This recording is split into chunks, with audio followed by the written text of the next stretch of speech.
Hello! It's me, I'm still alive! Wow! Hey guys. Hope you're all doing well. I'm pretty exhausted today, so... I am old, you're right. But you're also old now, so... Sucks to suck, I guess! Yeah, so we're gonna be playing some Risk of Rain today and just chilling and talking. I'm gonna complain about work a little bit, maybe talk about some other stuff, I don't know, who knows. Just you know, same old, same old. So yeah, let's get into it. Where is the screen? There it is. That's true, you'll never be as old as me. What a disappointing life you live. Okay, let me just reorganize my windows. Okay. We're good. Just... Oh, man. It's been a very long, like, last 2 weeks. Let's see. What's Akrid's loadout? I have all of his unlocked. I have all of the Huntress unlocked. I think we tried to do this last time and I failed.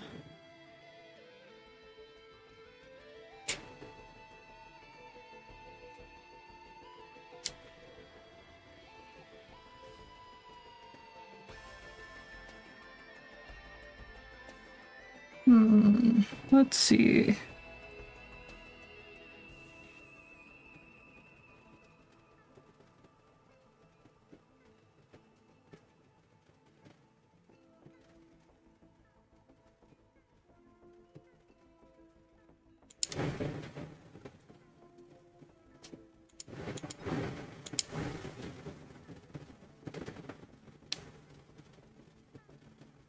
Yeah, sure.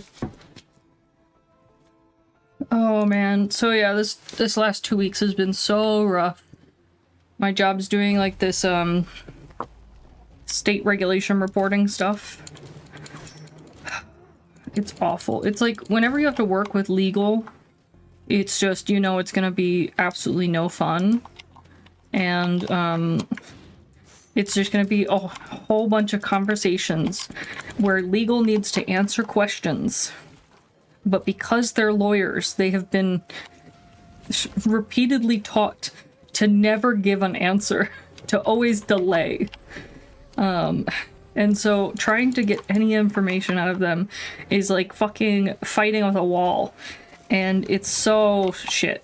It's just so shit. Okay, that's not what I expected. So like it's literally just been like 2 weeks of me arguing with our legal team, trying to be like, tell me what to put on the report and I will update the information as needed, and I'll add additional coding to make sure that it always populates properly based off of the criteria.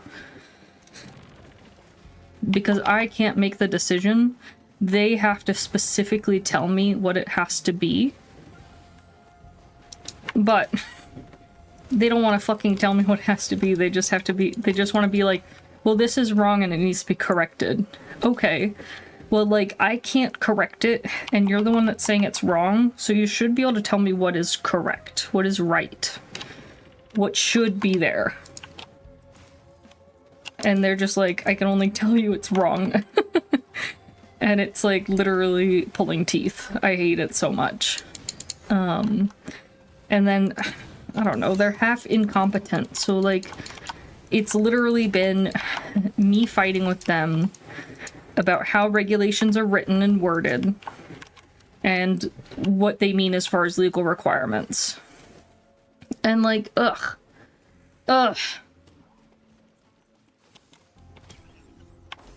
Yeah, right? It's just so frustrating sometimes, because like, I don't know.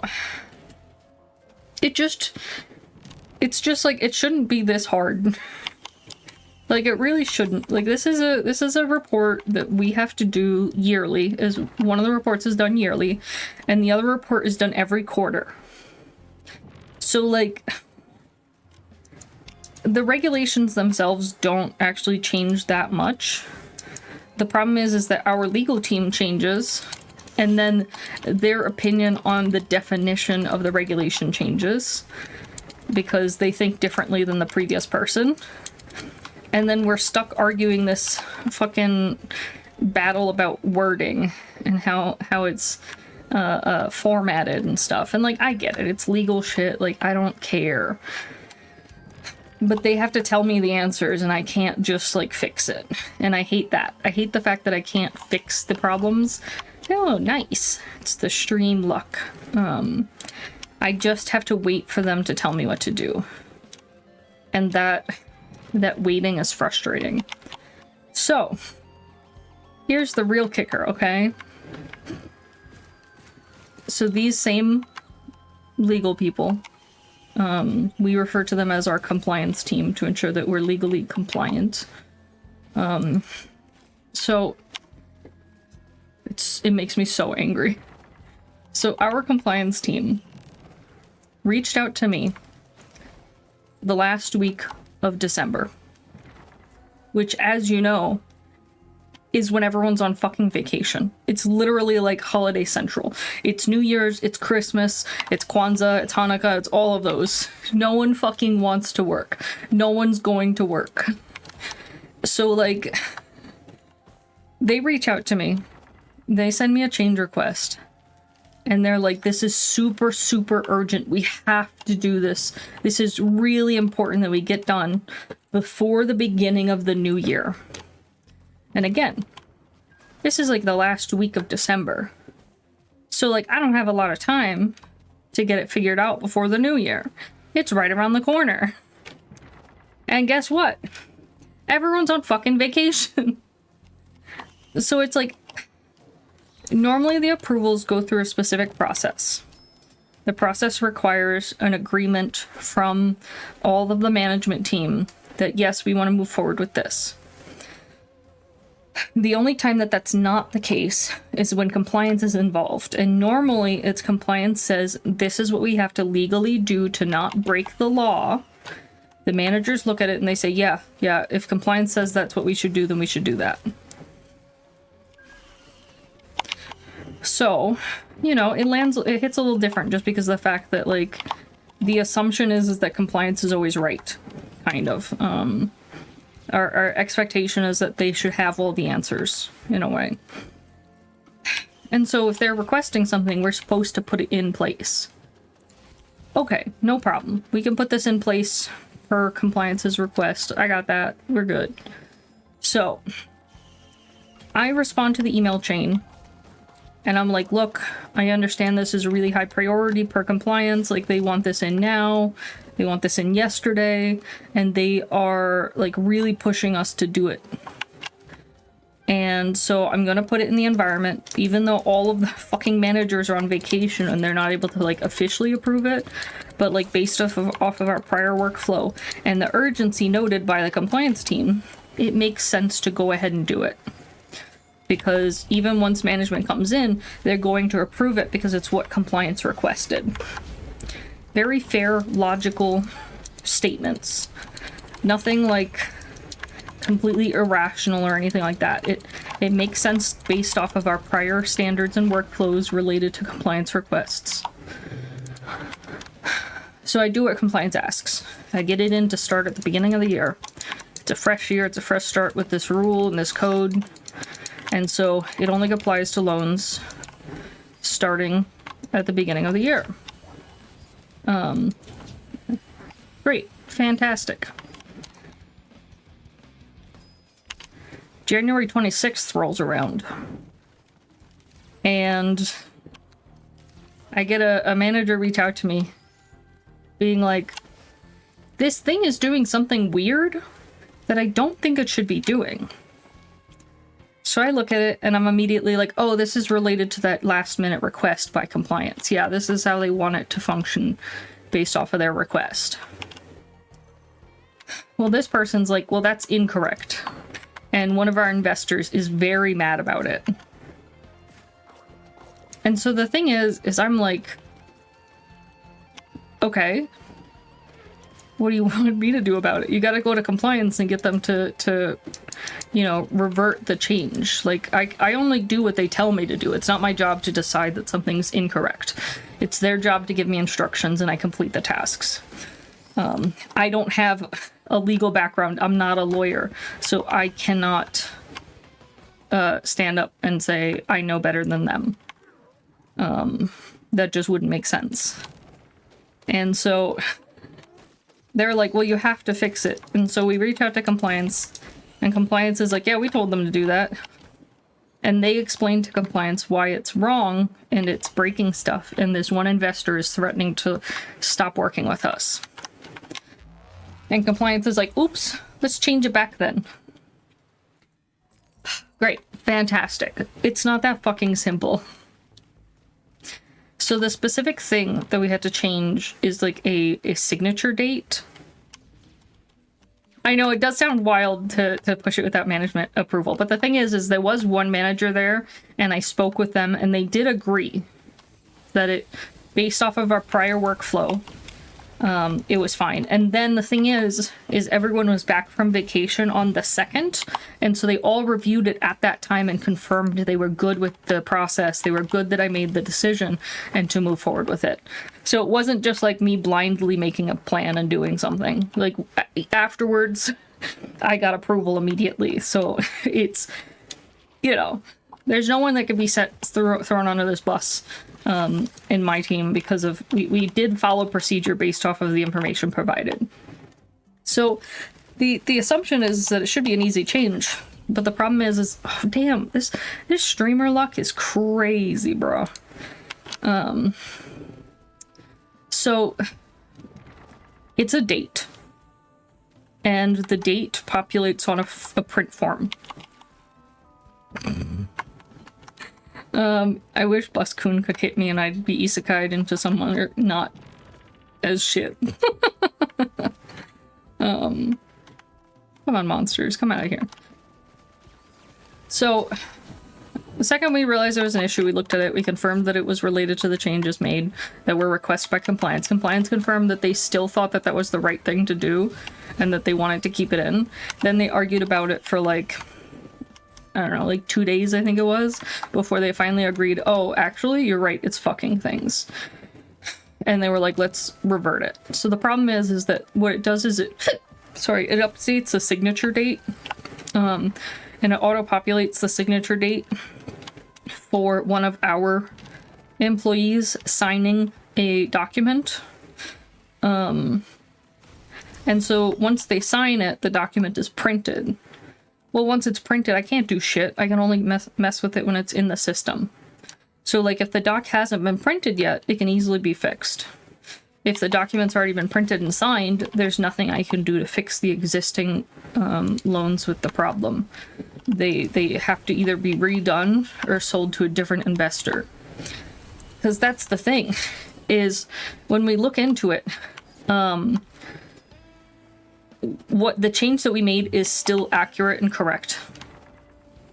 The change that we made is legally in compliance and fits regulations. The problem is that we have one investor who, I guess previously we've had some issues with them before already with this information. And compliance knew about this, that they're very picky about this. So this is even more on compliance's fucking ass for this shit. But so they're very picky about how this date populates, and this investor believes that it has to populate a certain way.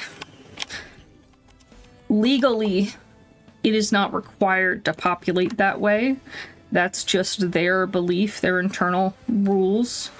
So all of our other investors are fine. Nobody else has a problem. It's just this one investor is fucking livid that we made this change, and they are threatening to not do business with us because of it. And their reasoning is because I said so. Not like a legal standpoint. They're not like, oh, well, you know, if you read the regulation like this is what it means, you know? Nothing like that. They're just like, well, I don't like it. So, like, it's kind of fucking absurd. So, whatever. we didn't like realize it was an issue until the loans had already oh my god, English, already met the end of their lifespan to where they were being given to the investor. So like it's not at a point where we can like restart the loan or like we can redocument everything. It's kind of like way too late at that point. And so we didn't realize the issue until it was too late. It happens, you know. Well, like I said, it's just this one investor who's like picky. So we're not actually doing anything wrong. So no mistakes were actually made. And even if it wasn't just the investor, it still wasn't a mistake. Like, it was a request that was completed based off of legal telling us to do that. So like, you know, I stand by my decision and my path handling it. It's whatever. We decide how to move forward with it. We fix the existing loans that haven't had the doc sent out on them yet. We move through that whole process, get everything all squared away. It seems that everything's fine, you know? A little bit of time passes, and I get an email. I think it was on like, maybe like Tuesday. I get an email from like the CEO being like, I need a meeting right now, immediately, at this exact moment. You need to get in a meeting with me. I have no idea what it's about, so I'm like, sure, whatever. Get in the meeting, and she proceeds to fucking lose her goddamn mind.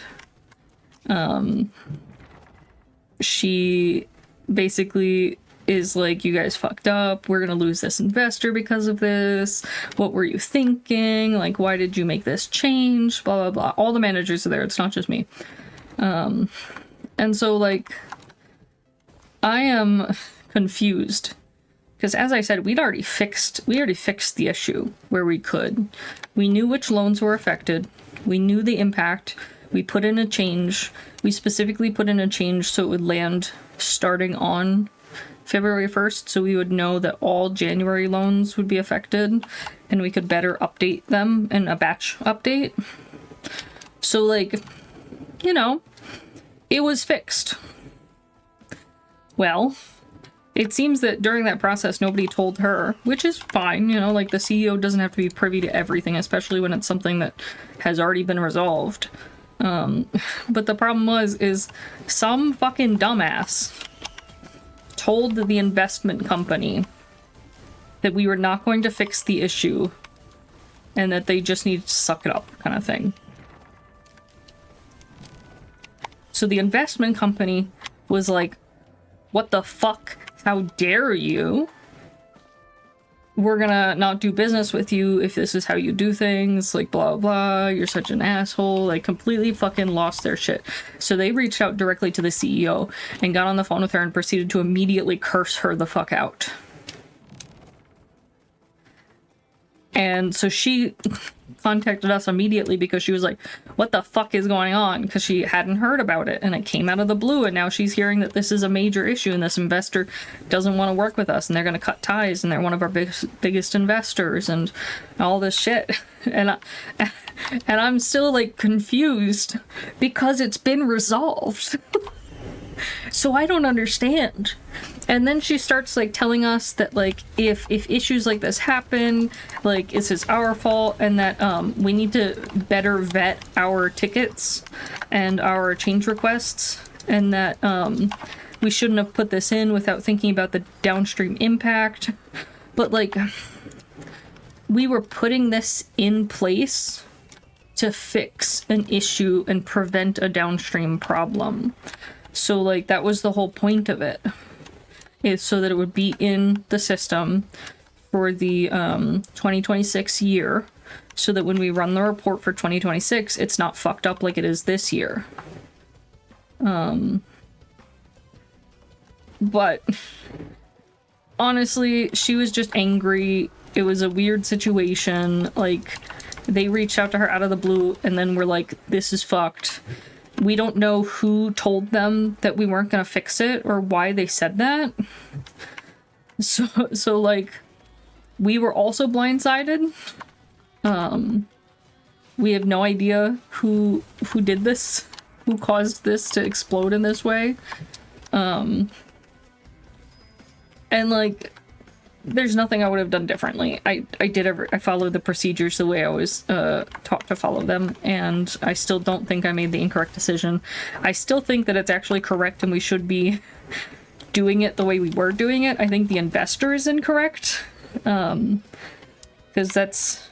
it's the way I've done it at every other company I've worked at. It makes logical sense looking at it from, you know, a brain, like a smart like logical outlook. But it's just this one investor that disagrees with it. So like, I don't know, we have hundreds of investors. So I understand that this is a big investor, but why aren't we questioning them on the reason that it's such an issue? Instead of just being like, oh no, we're so sorry, let me suck your dick. You know, like, God. It doesn't make sense to me. And I've worked at a lot of companies, and all the other companies do it this way because that's how the regulation's written and it makes sense. So I don't know. I think it's some bullshit.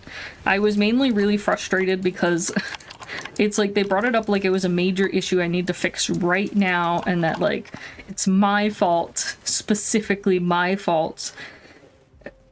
And it's just shit, because like I look at the situation and I'm like, I don't know what she's expecting me to say. Because like I said, it's already been fixed. So it's not an issue anymore. It's one investor complaining about it, where we have tons of other ones with no problems. The management was all aware and agreed with the decision. Legal is the one who told me to make the change. So like, nothing within that process could have been done differently, in my opinion. Like, even if the managers were there, I think that we would have still made the same decision, irregardless of, you know, anything else, because compliance requested it. And that's what we do. We follow legal's recommendations because, you know, I already told you I didn't push it without manager approval. It's kind of hard to explain because of our change request system, but so here's the process, okay? So somebody writes up the change request. It goes through, the managers get together, they talk about it, they decide if they think it's something that's too hard to do, that shouldn't be requested, or if it's something that they think probably could be done. At that point, it's sent to my team, where we review it and we say yes or no, it's possible. Once we confirm it's possible and like how much work it'll take, then it is sent back to the management team, where they once again review it based off of our comments and decide whether they want to proceed with the changes or if they think it's more trouble than it's worth. So it was in that stage. Proceed or, you know, don't. So they had already approved the concept of it. They just wanted to know the difficulty of implementing it and then go through the approval process. And there was one manager available and the compliance manager. So the compliance manager is the one who was like, this has to be done right now. You cannot wait. So if anyone's at fault, I think it's the compliance manager for saying that this is super urgent and then, you know, waiting till the last minute to do it. Because it wasn't urgent. Like, it was never referenced as being urgent until the last second. Because the other thing is when we get these change requests, they have like an expectant due date on them to basically say if this is a high priority, it's needed immediately, or if this is something that can wait, blah, blah, blah. So, like, it did not have a rush order on it. It was only a rush when there was no one around to approve it, except for her and one other manager. And like I said, with compliance tickets, they normally just skate through and they don't actually get like a proper review, because the assumption is that the legal team should be the deciding factor in making a decision like this. They're the ones with the most knowledge on the regulations and how it's formatted. So, you know, I think that the fault lies on the fact that it wasn't put as a rush ticket, and it was left till last minute. However, I think that even if it wasn't the end of the year, even if it hadn't gotten stuck in that process, it would have been approved and it would have still caused problems.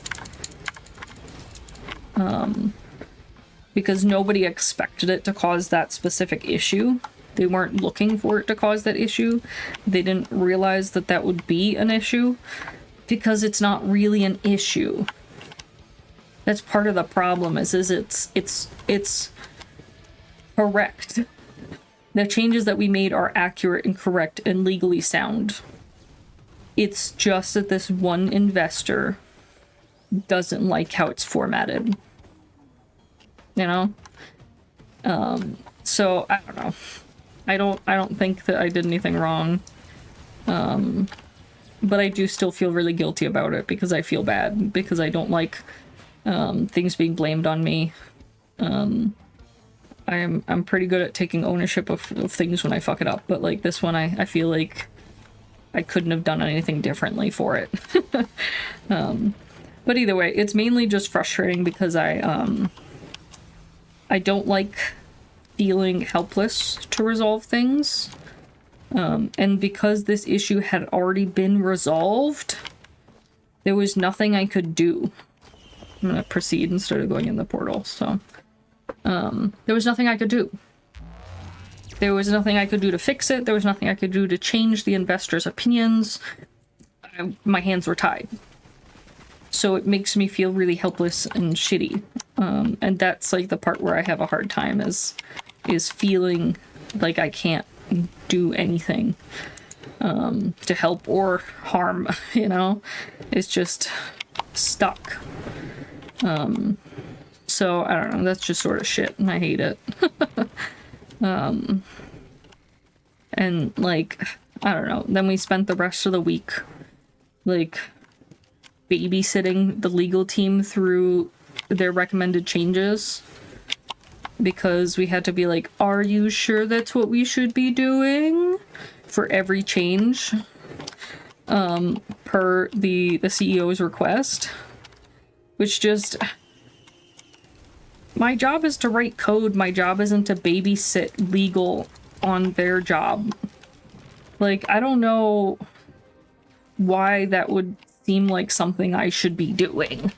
Like, my job literally entails completing the tasks provided to me by those teams. So it just doesn't make sense to me that I should be babysitting them. It just doesn't hit for me. So yeah, it's just been frustrating. Hello, sir. What are you doing back here? But yeah. Well, it's so stupid because I don't know why the investor's being so finicky about this thing. And like, I guess they've had issues with this exact thing with this investor in the past. So like, it should have been a thing that when they saw what the request was, they should have been like, oh wait, but this investor is really picky about that. You know, and then, I don't know. There's no way I would have known that it was a problem, because I don't work directly with the investors. And so I don't see their interactions and I don't know the history on them. But it's also not my job to like babysit that sort of criteria. So it's frustrating. I don't know. I'm very annoyed about it just because like I do feel really bad and feel like I did something wrong. Even though like realistically looking at it, there was nothing I could have done. But it sucks. And like my manager sided with me, and even the other managers were like, well, I agree with you. And it was just that the CEO was mad because she had found it out last minute. So like I also understand her perspective. I just hate that like the frustration was directed at me when I don't think that there was anything I could have done differently, because I was following the rules put in place by them. Like, I don't know. I guess I just have to get good, kid, you know? No, but honestly, like, fuck that investor. Like, they're being, like, a little bitch about it. And, like, them being, like, I'm gonna stop doing business with you. That's the thing that, like, really fucked us over. Where they're, like, mad now. Because they think it's all my fault that they're not gonna be doing business with us anymore. But, like... It seems like we already had a really negative, like, poor relationship with this investor in the first place. So who's the one who fucked that up? And, like, I don't know. You tell me we have a negative relationship with an investor, I'm gonna be looking for a backup to replace them as soon as possible. Like, I'm not gonna sit around and wait for them to decide that it's time to jump ship. Like, I'm gonna be prepared. I don't understand why you just sit there and be like, well, they hate us. But, you know, what's the worst that could happen? Obviously, they fucking leave. They fucking leave you hanging and you have no money left. Like, why would you question their standing and, like, how much power they have in this relationship? Like, it's more. It's more than you. They have the money. So I think that part, like, frustrates me because it seems like this has been an ongoing problem with them. But our company has just been ignoring it because they're like, yeah, but they give us money. And it's like, yeah, but for how long? For how long will they continue to give us money if they're being so picky and, like, petty about stuff? And, like, I think that they're being picky and petty to save money so that they can be like, oh, well, you know, you really fucked us, so we should get a discount. Because, like, lots of times people do that shit. So I think that they're just being dicks, but, you know, I don't know. I'm also not in, like, that business side. I'm in the back end. Oh yeah, we should stretch. Remember, stretching and being a living human is important. Oh my god, my back. I'm old. Ah, fuck. Yeah, but I don't know. Like, it's not my job to decide the business standards and, like, our business decisions and approaches.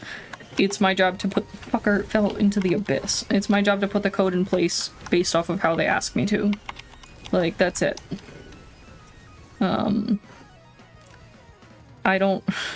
I could tell them my opinions on it, which I do, but that's, like, as far as I go. I'm not gonna be like, I'm not gonna do this because I think it's dumb. Like, it's not my job to tell them it's dumb. If I don't pause during my stretch, you know I'm gonna get my ass handed to me. You're just trying to get me to die. Oopsies, I killed them all.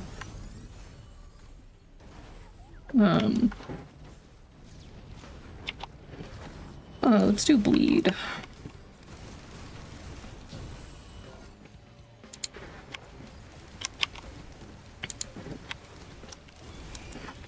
I don't remember how growth works, so I hope that I'm growing.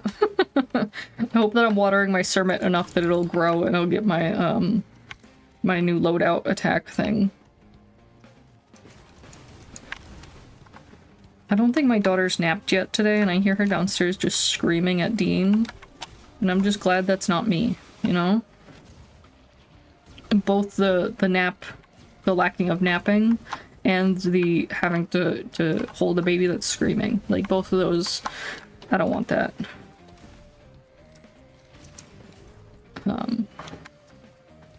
But anyways, the whole investor thing got squared away, and the worst part, you wanna know what the worst fucking part is? Okay, so out of the loans that were impacted, it was something like 230 loans. The number of loans in that list that was associated with that specific investor was 3. 3 loans. And these are home loans. You're thinking they must be like hundreds of thousands of dollars. No, they were 3 like smaller like what do you call them? Like construction loans. So where they take out a smaller amount based off of like they want to use the money paid up from the house to pay a construction. I don't know how to explain it well. I don't do mortgage. I do code. So, but yeah, so there were these 3 like baby fucking loans, and this investor was like, nah, we're gonna stop working with you if this looks like this. And it's like, are you joking? Are you a fucking clown? Because it sure goddamn looks like it. So yeah, I'm not salty, but also fuck those guys. Like, fuck those guys. You could try calling her. Little Bean does like talking on the phone. She was talking to Grandma the other day, and she said, "Hi." It was very cute. She gets really excited when she sees my phone light up with Baba's face, and she's like very happy to talk to her. So it's pretty fucking adorable.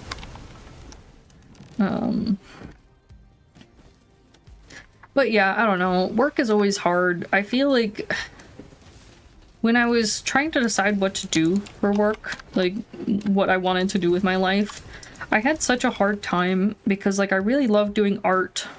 I like making games. I like doing nerd shit.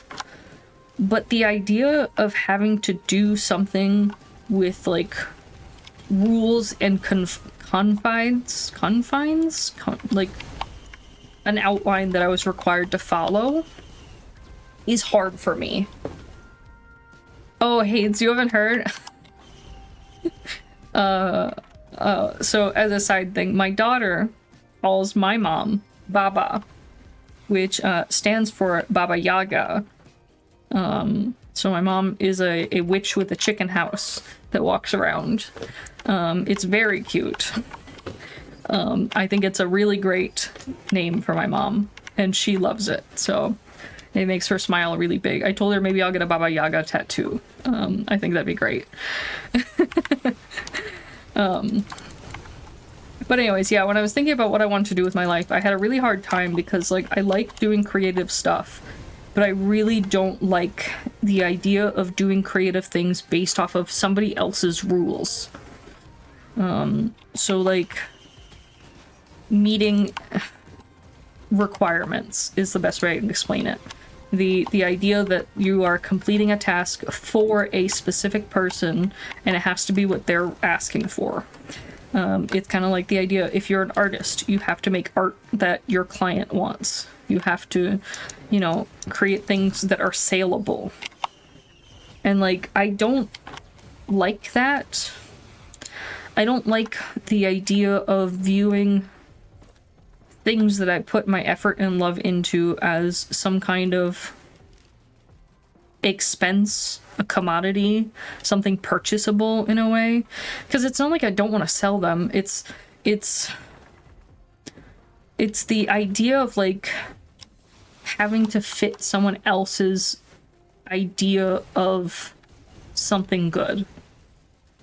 I don't know if that makes sense to you guys. In my head, it makes like complete and utter sense. When I make things, I want to make them because I want to make them. I don't like having to make things because somebody else wants me to make them. Maybe that's a better way to explain it. I like the creative nature of it and the freedom associated with it. And I think once you make it a job, you lose the freedom associated with it because you have to adjust to meet standards to be able to make that a livable thing. A saleable item that gets you the money you need to survive. I think with programming, it's still hard, but it's a little bit easier for me because programming is much more, I guess I don't think of it in the artistic sense quite as much. I don't do game programming as a profession because I think that that would put those constraints around me for that artistic side of it. But I do I do think that, like, programming just generally code, like, apps doing stuff fits more in a realm of more like a meticulous type of work. It requires some ingenuity to be able to, like, figure out the best way to make things work. But you're following a rubric to some degree of, like, these are the items that I need to get done. It doesn't matter how I do them, at least as long as these things get completed. So, like, in my brain, that takes away the artistic nature of it. And makes it much more, like, I don't know, analytical?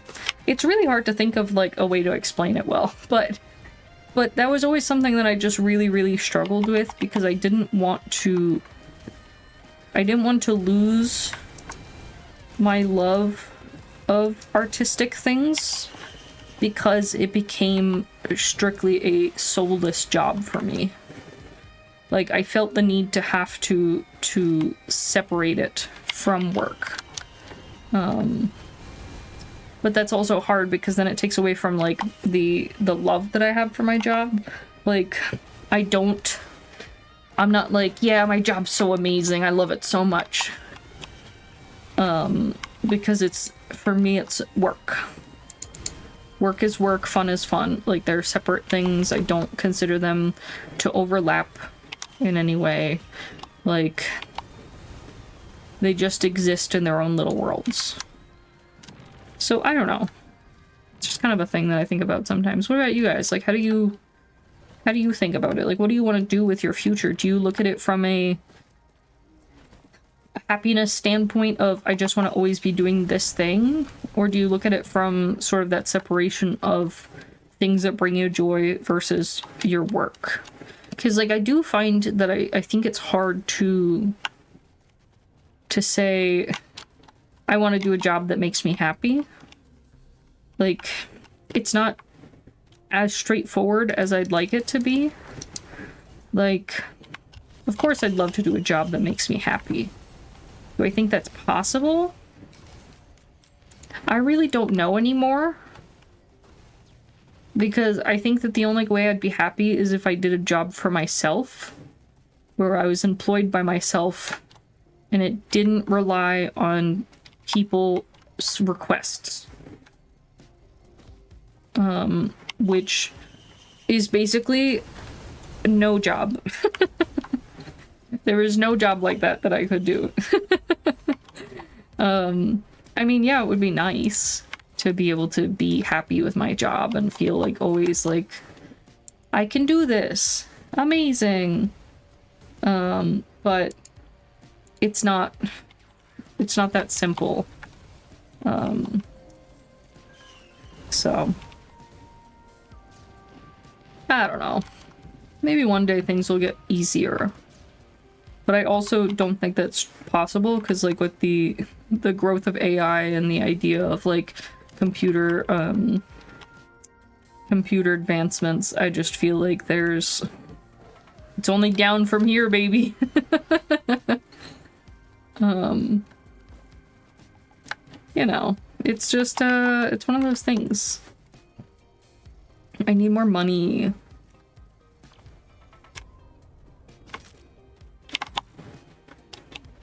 Where are all the monsters hiding? Oh, I heard you. Fucking rude.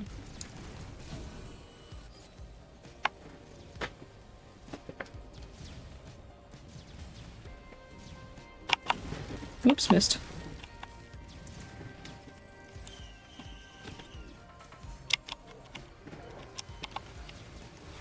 I don't know. I do hope that one day we all find happiness. Oh, hello. How are you? Welcome to the chat. We're just chilling and talking about how jobs suck. Oh, yeah, nice. I just want to go in the bottom tunnel, and then I think we can go to the next level. Yeah. I don't know, lately work's been so exhausting. I really just, I wish I could take a vacation. But I live in America. There's no such thing as vacations. I can't afford that. It is the dream, though. I would like to one day take a nice vacation, go somewhere new, relax for once, you know? But, like, I feel like even if I took a vacation, I'd still be really stressed. Because the whole vacation I'd be, like, thinking about how expensive stuff is. Like, oh, I want to eat some good food, but how expensive is this food gonna be? Like, how is it gonna affect my bills when I come home? Like, what about my student loan costs? Like, it would end up just being another stressful event in my life. I don't know. Some days I wish that I could, like, come up with a really, really smart AI program that will just magically make me money. I could sell it, I could be rich, it'd be great. But then, like, the implications of that, the depression associated with the idea of, like, that AI took somebody's job, that AI ruined everyone's lives, that AI was incorrect. Like, that AI said terrible things to teenagers that made them do bad stuff. Like, I don't know, man. I don't want that on my conscience. So instead I'll just continue to work making yucky code and being poor with no with no you know, future idea of what I'm gonna do. Yeah, exactly. I'm doing fine now, but at what cost? Like, where's it gonna go now? What will happen after I come back from my vacation? I'll be happy in the moment. But that's also hard too. It's like future planning in general is really, really difficult. I don't know, like, I remember my parents being like, oh yeah, you need to save for retirement and stuff. And I'm like, how were you able to save for retirement? I can't even afford to get my cavity fixed because of how expensive everything is. Like, there's no saving money. I could starve every day and I feel like I still wouldn't save money. Like, it's crazy. It's absolutely insanity. And, like, I think about, like, the minimum wage rates and stuff like that. How are people even able to survive a day-to-day basis? But then also I remember when I was in college, I had like 3 jobs. So, like, you know, I was surviving off of working 3 jobs and no sleep, but I was a lot younger then. And so, like, my body was, I wouldn't say it was able to handle it, but, you know, it did a little bit better than I would do now. But, like, you shouldn't have to have 3 jobs to be able to do anything. You shouldn't have to live like that. I don't know. I look at, like, a lot of the European countries and how they do things. Their, you know, maternity leave. Ooh, paternity leave. Oh, absolutely insane. Like, people don't get paternity leave. What? Like, medical leave because you're dying? That's crazy. Like, I had a friend that had to work all through their chemo because they couldn't take time off of work. Like, that's stupid. Their company would only give them unpaid time off, and if they were out for more than a certain number of days, they would fire them. So they had no choice in order to keep their job. That's fucked up. That's absolutely deplorable. Like, I don't know, man. It's really, really sad. But, like, when my daughter was in the hospital for 3 months after her birth, like, I was working from the hospital. The nurses, like, would feel really bad because I would be in her hospital room. I'd be, like, whispering on a call so as to not wake her up. She'd be, like, laying in my lap while I'm typing up my code. Like, I look back at it now and I'm just horrified. And, like, I did what I had to do because we needed the money to be able to pay her medical bills.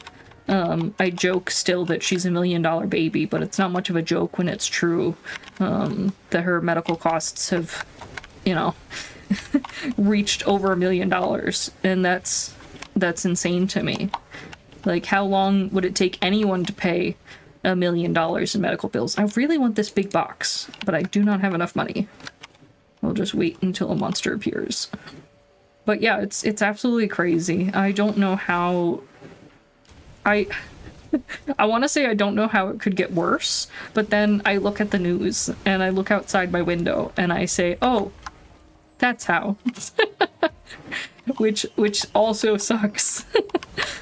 I don't know, man. Like, I've said it before on my streams, but there's this this idea of like how previous jobs used to be, like historically, that like you were much more almost like a family at your job.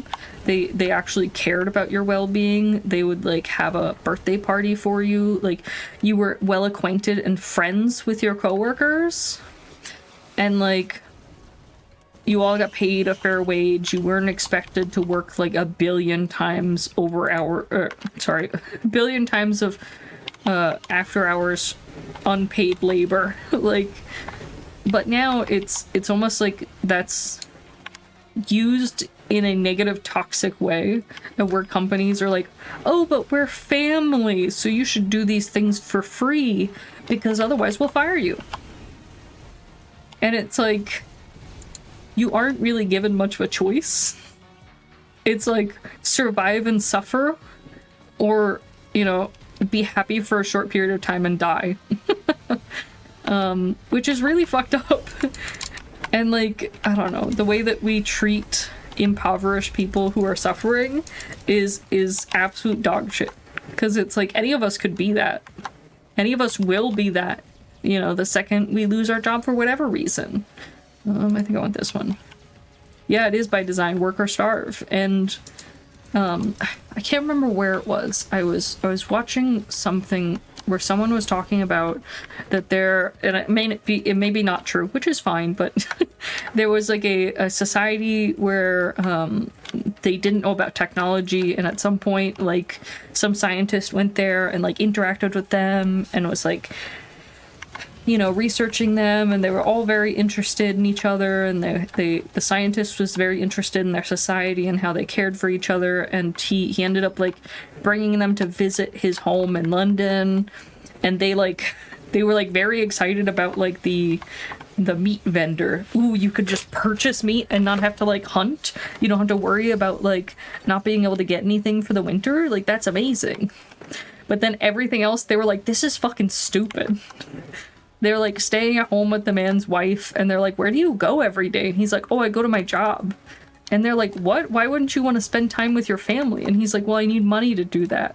And they're like, "Wait, but okay, so you need money to be able to spend time with your family, but in order to make money, you have to work, which means that you're away from your family? That seems fucked up. Doesn't that mean you never get to spend time with your family, even though you're working to make them happy and make sure they survive?" Like, in our community, like, if somebody needs a house, we just all get together for a week, build them a house, and then they're good to go. Like, what do you mean? You do this crazy shit. We would like to go home, please, sir. And, like, that's the sort of vibe that I get from our society, is it doesn't make any sense. Everything is set up in a way where it just sort of fucks you, unless you're really well off and, you know, you're able to avoid the fucking. Which, you know, doesn't apply to the majority of us. We're all fucked. And then even, I don't know. So this is like a side tangent of societal standards and pressures and function and how it's designed. The concept of obesity and the nature of being overweight I find very interesting, because if we look at, like, you know, most countries, it's very common to be like, it's because America. It's because everyone in America eats cheeseburgers. And like, it's not wrong. That's true. I do like myself a cheeseburger. I do indulge in some cheeseburger. But if you look at our food standards and food safety and all of our food regulations, our development and processing of food is sort of set up in a way of where we purposefully make food addictive and tasty in order to force people to purchase more of it because they enjoy it so much. and then we tell them that they're bad for gaining weight from the unhealthy food that we are feeding them, that they're becoming addicted to, and then in turn we provide them workout options and things to then charge them for, to say, oh, well, you know, you're fat because you don't do enough, because you're lazy. It couldn't possibly be because the food is making you fat and it's really unhealthy. But if you try to buy healthy food, it costs 3 times the price of unhealthy food. So you're kind of left with no choice but to eat the unhealthy food if you want to be able to survive, because, you know, everything is expensive. So, you know, do that, but then the whole time I'm going to treat you like shit. And then don't even get me started with how that goes into, like, transitions into medical care and health.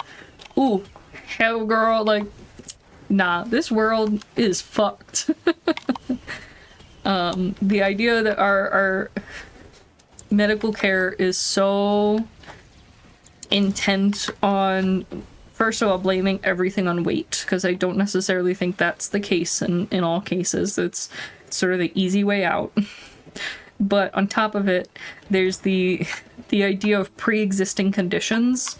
For a while was like a big part of like why insurances wouldn't cover like diabetes medications and things like that, is because they were like, nah, but it's a pre-existing condition. You had it before you got our insurance. Well, yeah, because I have to get new insurance every year. So like, are you saying once I'm diagnosed, I'm fucked? Like, what do you mean? And just the fact that certain medications are so absurdly priced. I mean, again, referring to diabetes, insulin is fucking crazy.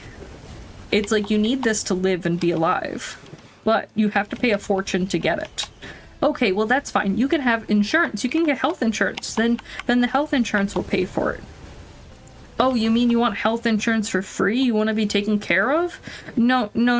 You pay for the health insurance. Oh, so you're saying the cost of the health insurance is close to the same cost of the diabetes medication itself? Yeah, but health insurance gives you a bunch of other stuff too. What other stuff? Oh, depression. No, but you know what I mean. It's always like a constant fight for anything that can help you. Like, it's okay, you want your mental health to be better, you want to be less depressed? Okay, we'll get a therapist or a psychiatrist. Okay, well, you know, you have to make sure they're licensed, and then you have to make sure they're covered by your insurance, and then it's a 8-month wait before you can actually get in for an appointment. You finally get in for an appointment, and then your, you know, the person you had originally signed up to see is now moving clinics because their clinic doesn't pay them enough. So now you have to start the process over because the psychiatrist is no longer available.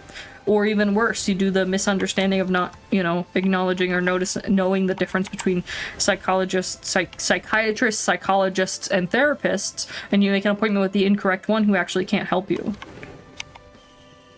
But we're not educated to know the names and what types of doctors they are, so like, we don't know until we've already waited the, you know, 6 months to get the appointment, and then we get there and we're just fucked.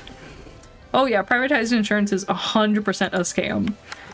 I don't know. I think it all is really shitty. It's all super shitty.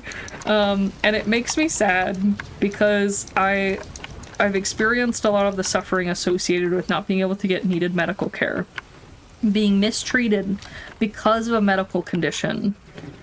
And then once you figure out what medical condition you have and you find out that it can be fixed with medical care, like actual medications and proper care, you then are told that you can't afford the care. So you just have to live with the pain and suffering. Like, those are the options.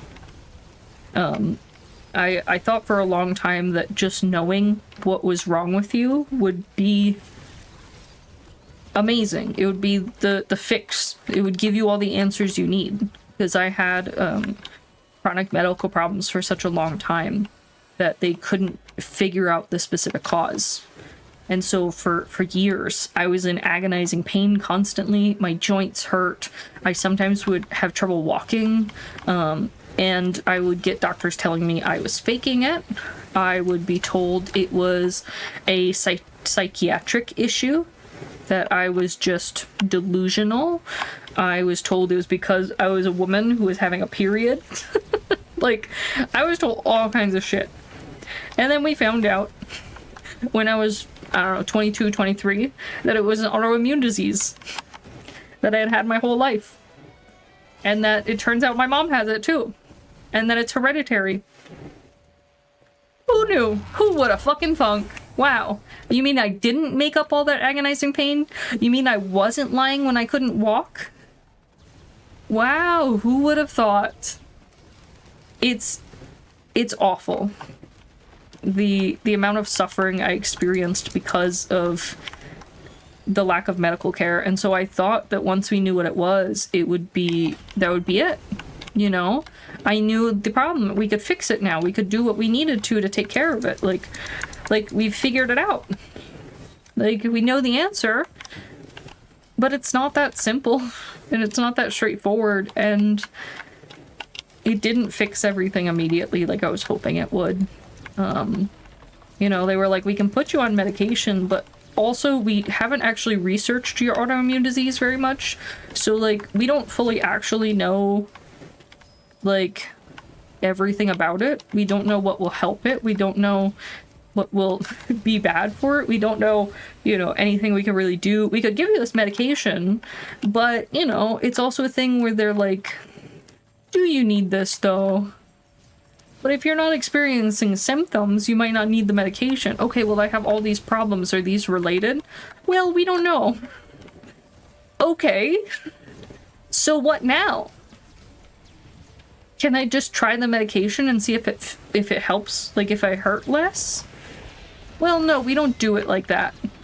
Your insurance won't approve it unless you have a specific, like, document showing that it will definitely 100% help.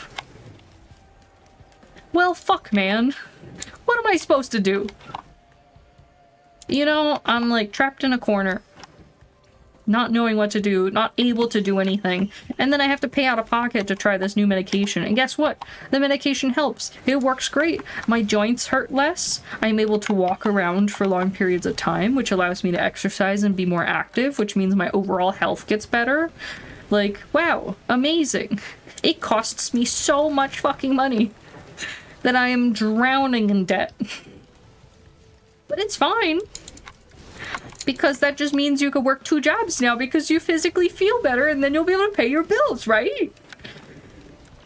Man. It's stupid. Yeah, it's definitely rough. And like I'm not even the worst. Like, there's definitely people out there who have had it worse, who have dealt with worse medical problems. I cannot count on one hand the number of times I've heard stories about people being undiagnosed when they had cancer because of whatever reasons, whether their insurance didn't want to cover the testing, or their doctor didn't believe them, or whatever, or their doctor specifically, you know, prescribed them X medication because the insurance company gives them a bit of money every time they prescribe it. Like, you know, all that shit. It's disgusting. It's literally foul how our world currently functions and is designed, and how it essentially kills people. Like, there were people losing their lives because of how this world is. And that's really sad. It's disappointing. I joke around a lot because I'm like, oh, I hate people, but honestly, I really love people. I love meeting new people. I love interacting with people. I have, you know, tons of friends from all over the country, all over the world. Like, I enjoy the company of people.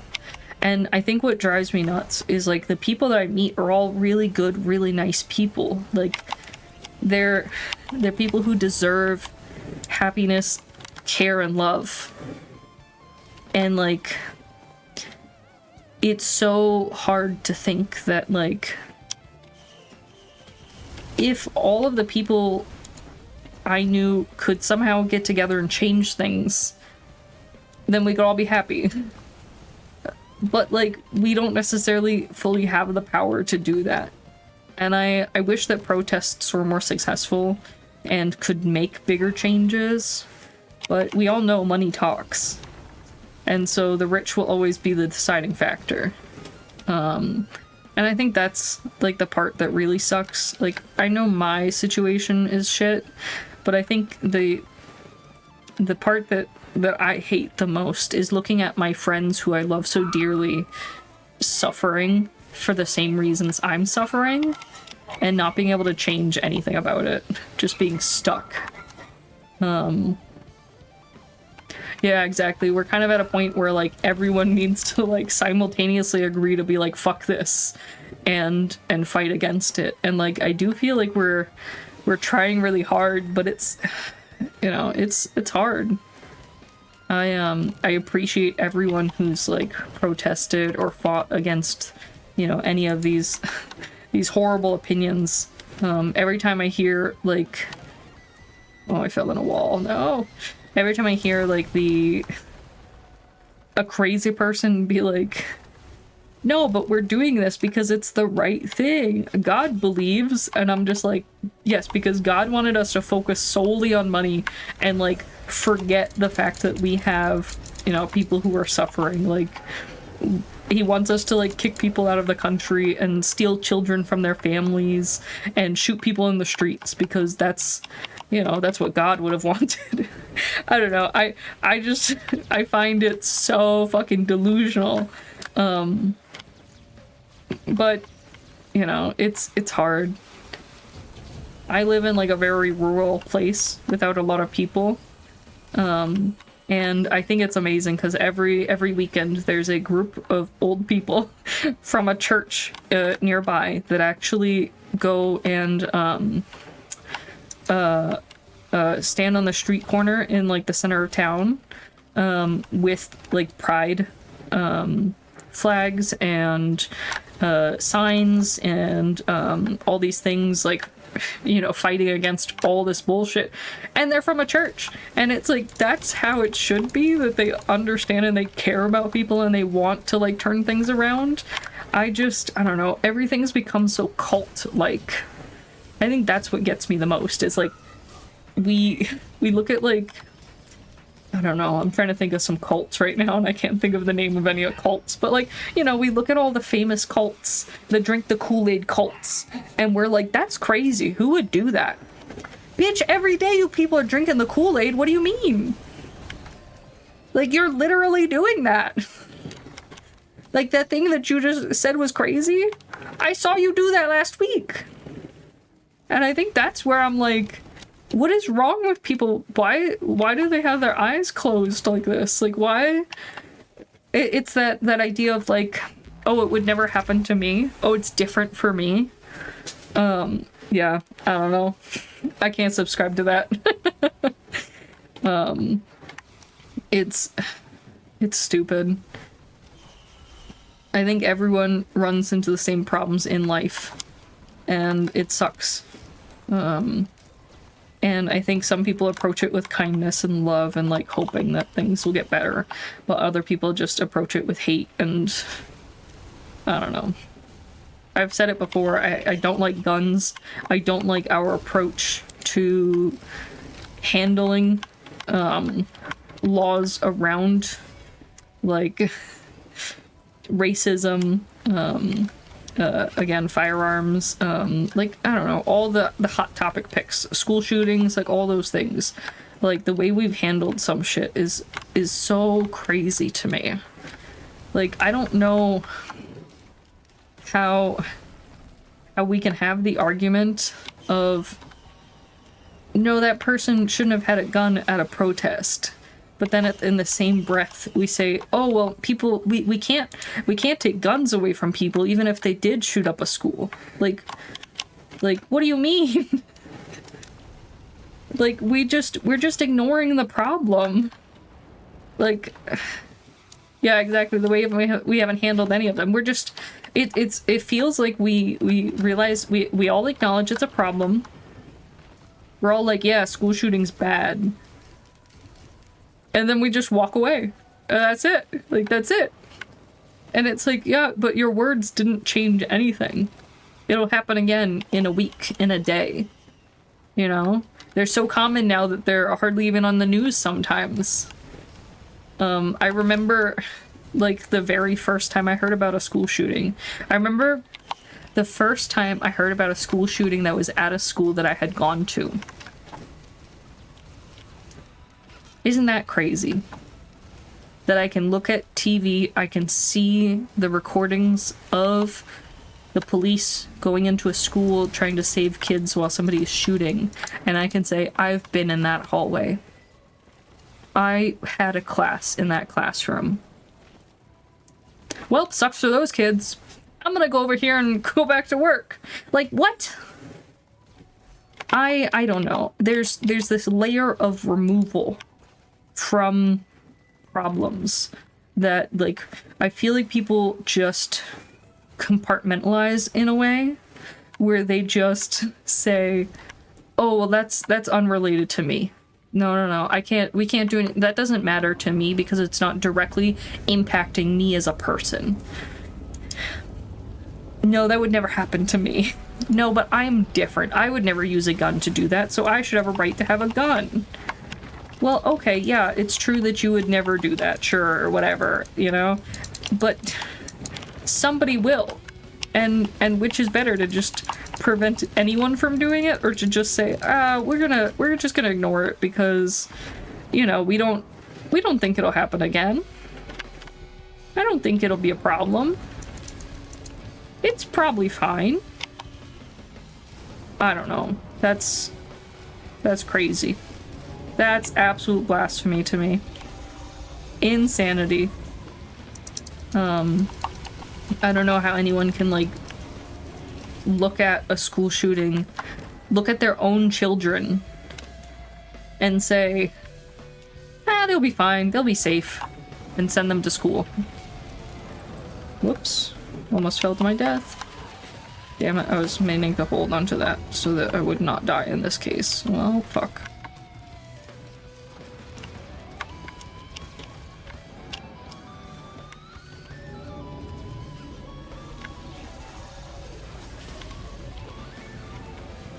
Ah. Oh, fuck me! There it is. Okay. Dang, dang, dang. Come on, go faster. Ooh, girl. Thought I was gonna eat shit and die there. Get wrecked. But yeah, I don't know. It's... Now that I have a kid too, it's even harder. Because, like, I look at the world and I'm like, what the fuck am I supposed to do? Like, honestly, what am I supposed to do? I don't know that I'm okay sending my daughter to school. Isn't that crazy? That's crazy. That I feel like I can't even trust sending my daughter to school. I'm scared to, like, take her to, like, the grocery store, like, to go out shopping, because, like, you know, anything can happen anywhere. But, like, the fear of sending her to school is big. How do I know a school shooting won't happen at the school she's at? How do I know that she'll be okay? I can't protect her if she's there. Why is it that these people can't look at their own children and say the same thing? Oh, I'm sorry, I forgot. It's because their children are the school shooters. My mistake. No, I'm just kidding. But you know what I mean. It's hard. It's hard to look at the world today. I feel terrified every single day of what could happen, what will happen, where things are gonna go now. Who's next? Who's gonna shoot who now? You know? I don't know. It's sad. It's really sad and terrifying. I wish that things could be better. But at the same time, like, I think better is a hard thing to define too. Because for some people, better is everyone has a gun so they can protect themselves. It's the Wild West again. But for others, it's, I don't need a gun because I don't have to worry about somebody shooting me in my classroom. Like, the concept of teachers having guns was fucking madness when I heard it the first time. I was like, you want to hand your teachers a gun to protect the students? Like, what? I don't know, my teacher was a bitch. I don't think I'd trust her with a weapon. Like, I feel like she'd be more likely to use it on me than a rando, you know? But no, like, really, it's kind of crazy to look at how everything is. I have such a hard time watching the news nowadays because, like, I do feel like it's hard to just acknowledge what's real in a way. Like, obviously I know what's real and what's not. I'm not like fully like out there, but you know what I mean. It's the idea of like looking at the news and saying we're actually living this. It's not just a comic book, it's not just a joke about what could happen. Like, we are living in a hellscape, and you know, winds are gonna change. I mean, I know my job sucks, but like, I've already been laid off from jobs recently just because of their plan to move to AI. Their plan to strictly hire cheap overseas labor so that they can then fire them later on. Like, those things wouldn't be different if there was one less Mexican American in the United States. You know?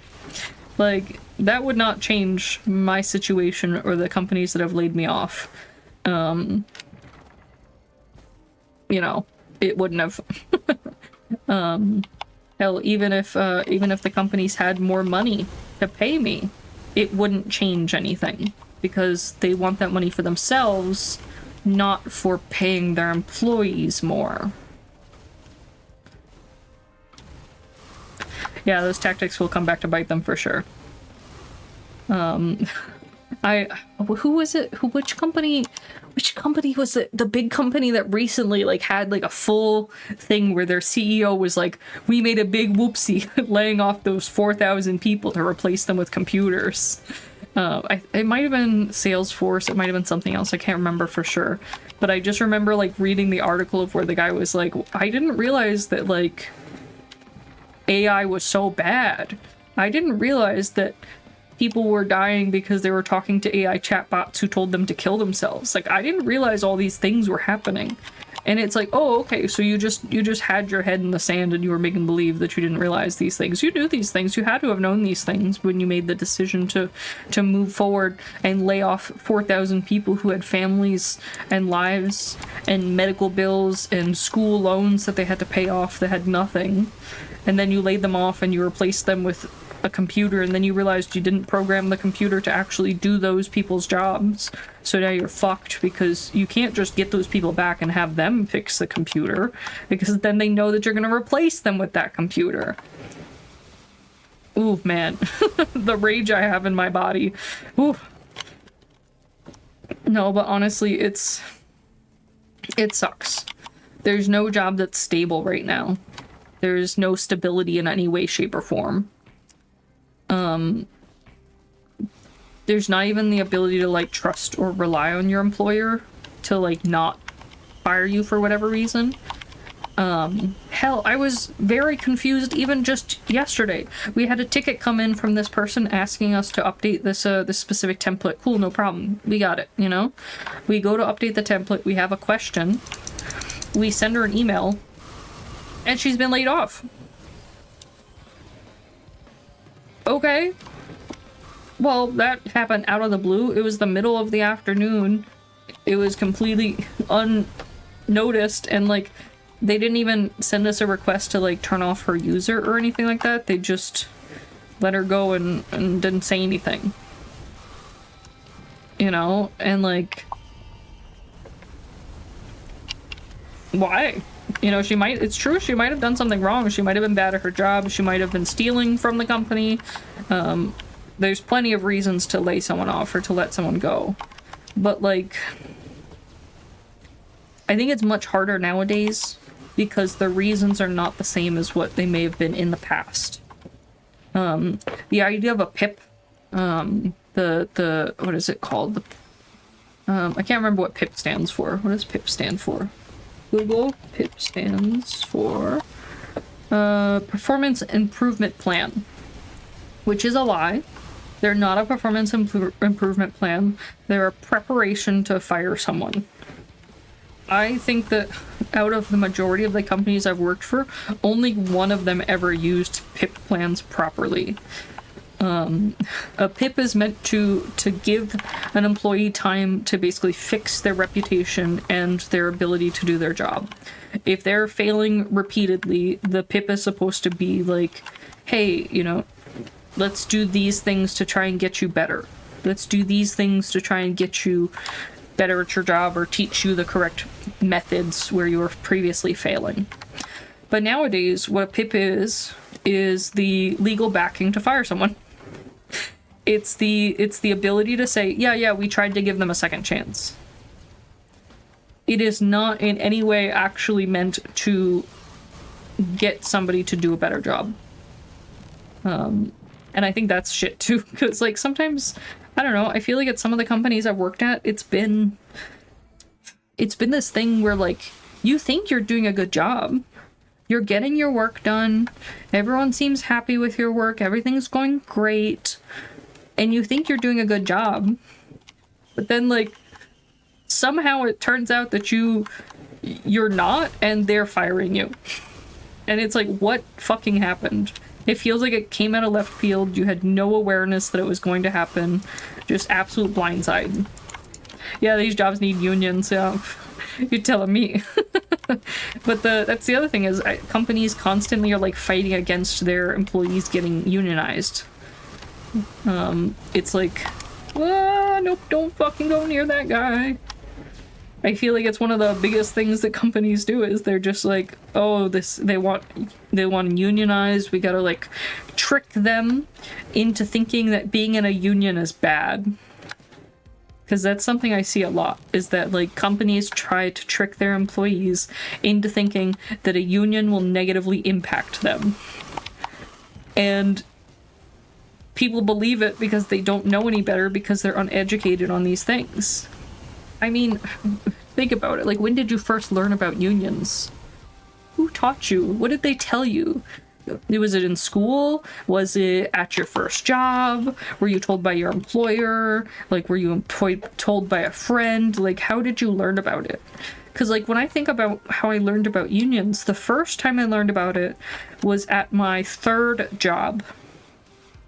And it was literally a video that they show you to tell you about how bad unions are and how they cause problems and how you definitely should not unionize. And it explained the issues that would occur if you joined a union and how it would impact your job. And so it was like a brainwashing thing where they were like, no, trust us. It's bad for you. It definitely won't help you in any way. It definitely will not be good. I had never heard of them when I was in school. We had never discussed them at my other two jobs. And then out of all the jobs I've worked, none of them have actually had a union. It would all be, you know, if I wanted to join a union, it would all require me to like do the groundwork and help get it figured out. So it's like, you know, just unlikely to succeed. Oh shit, which one do I want? I'm gonna get this one.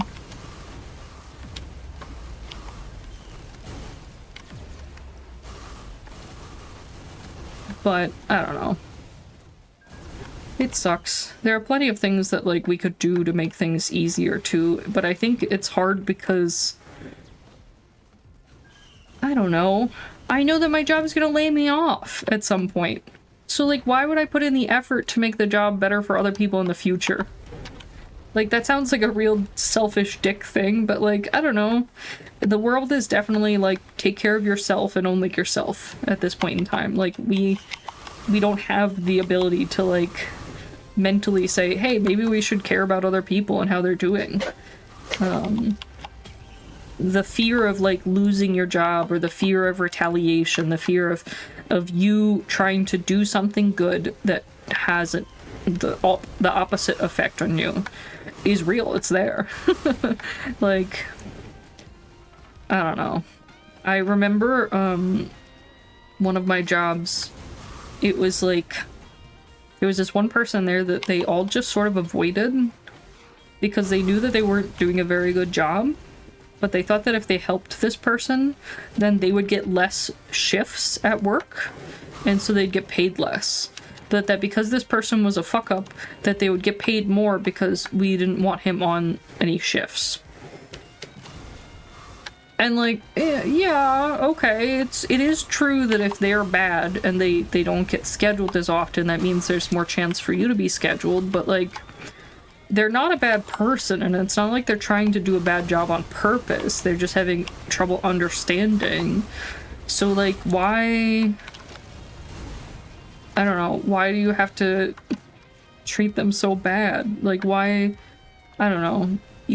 You're standing on someone else's head to get ahead. You're standing on someone else to push them down so that you can be at the top. I think that's gross. I think it's awful. I hate the concept of that. I know that, like, it was something that my dad tried to teach me growing up, and I always really fucking rejected. Because I was like, I'm not going to crush someone else so that I can get what they have. I don't want to take things from others. I want to gain them on my own in a respectable, fair way. Like, it doesn't make sense to me to, like, put my success, to make it so that my success requires somebody else's downfall. I don't know. I don't know if that makes me a good person or a bad person or what, but like I don't think that like that sort of treatment of people is good. I don't know. I like teaching people stuff. I like helping people grow. I like helping, like, showing people stuff. So like I've always been much more of the mind of like, oh, I could show them how to do it. I can teach them. We could work on it together. We could be friends. You know, me helping them will be fun.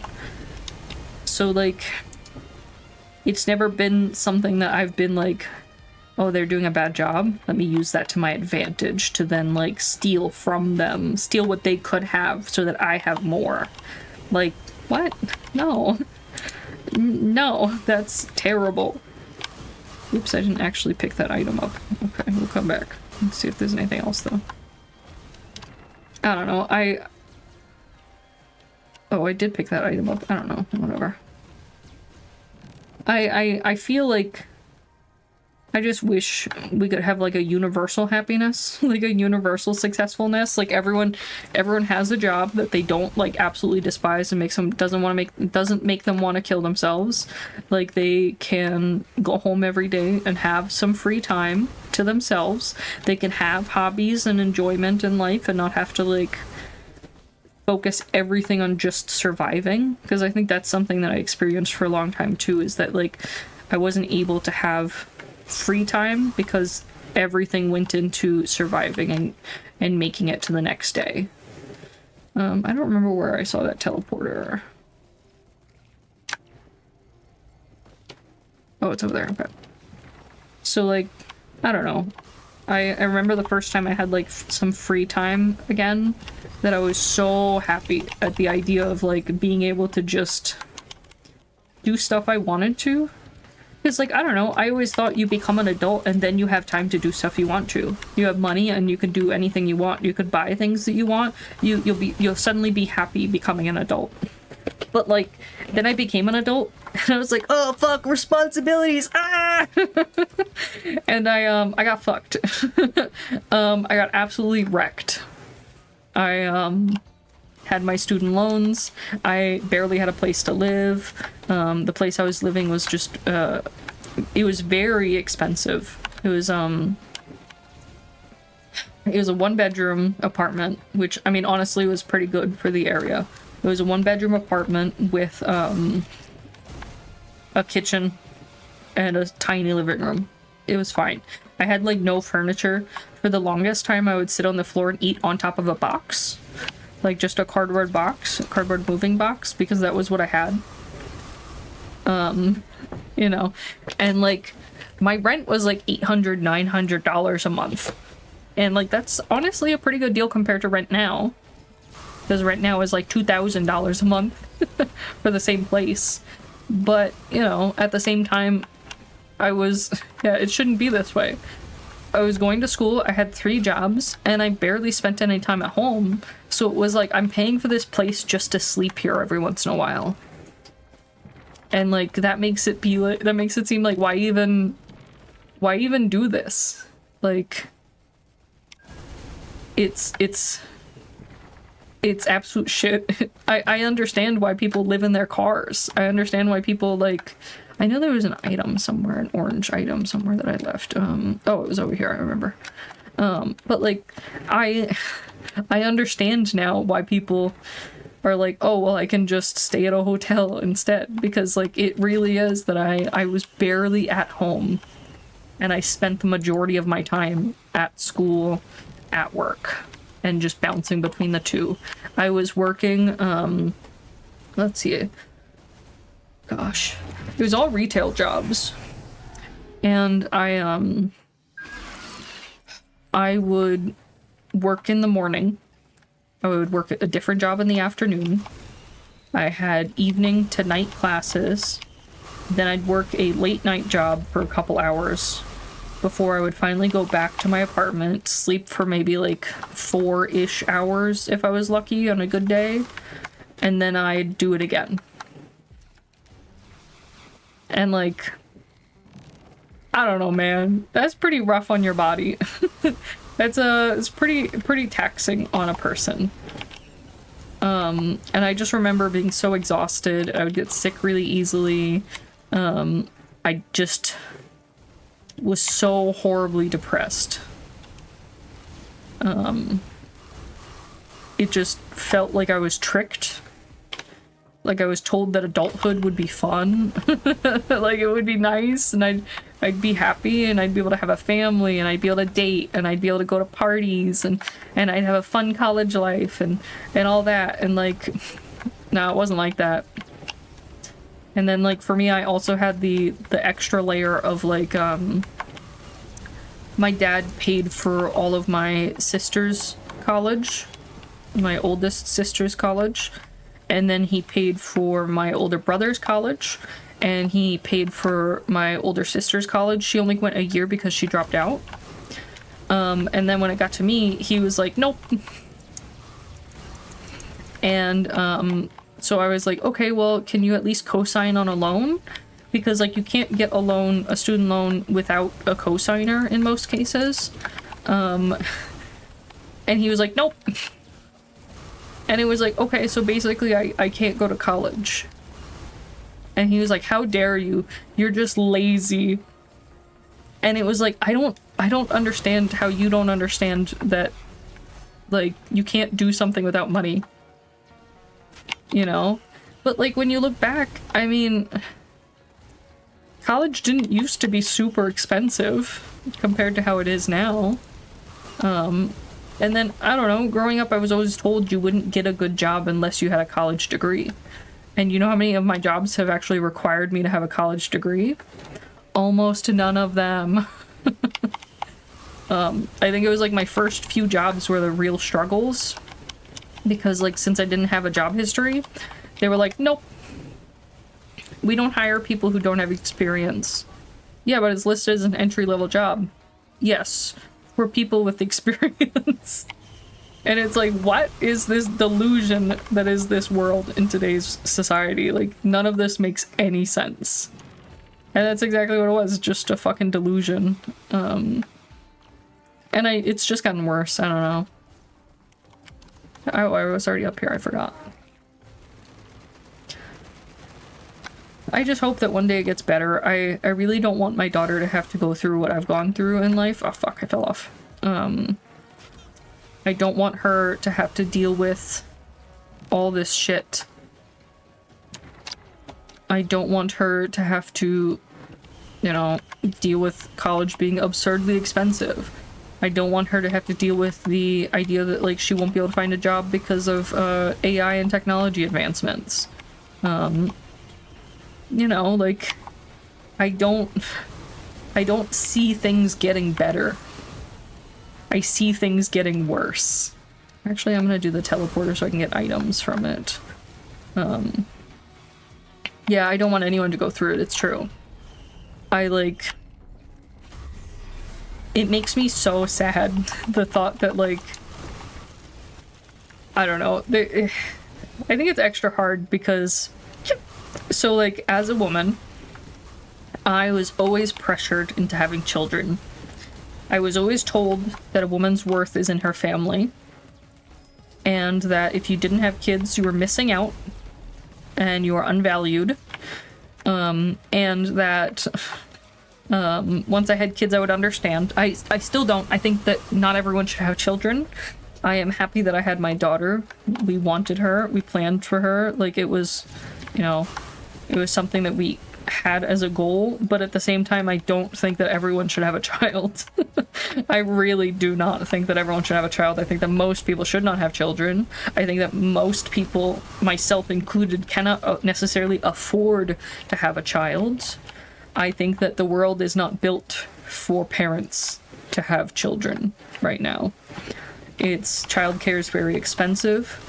Most daycares have like a 2-year waiting period to even put your child in a daycare. So like, if you have a kid, you can't take time off of work because it's unpaid. The time that you can take off is only a certain amount of time. If you take family leave, you aren't promised your job and it's unpaid. It's all shit. Your kid doesn't automatically get medical care, so like you have to deal with the insurance and everything right after giving birth, which is fucking stupid. Let me tell you, I tried to call the insurance and get everything set up before my daughter was born, and they were like, no, you have to do it after. And I was like, yeah, but I'll be in the hospital because they'll have cut open my stomach. And they're like, sucks, call later. Okay, cool, thanks, wonderful. That's very, very helpful for me and my daughter. My daughter had medical problems, so like we knew that she'd need care immediately upon her birth. So like, it was stupid. It was just all really dumb, and it felt bad. But like, I don't know, like, I work from home. Me and my husband both work from home. And like, when I tell people we work from home and that my daughter's at home with us and we care for her on our own, I know there's one more beacon, but I'm blind. Where is it? There it is. People are like dumbfounded. They're like, you care for your own child from home while working? Oh. And it's like, I know it's a lot, but like, I don't know. I want to be there for my daughter as she grows and learns. I don't want to be a parent who just like throws her in a daycare and never speaks to her. I don't want to be a parent that like specifically only focuses on how I can continue making money because my family won't be happy unless we're well off. Like, that was how my dad was when I was growing up, that he was like, yep, have to focus on money because otherwise, like, we're not a real family unless we're doing well off. It doesn't matter if I treat you poorly or if, you know, we don't ever interact with each other. That's fine as long as I have money. Which, like, I don't know. I don't consider that really family.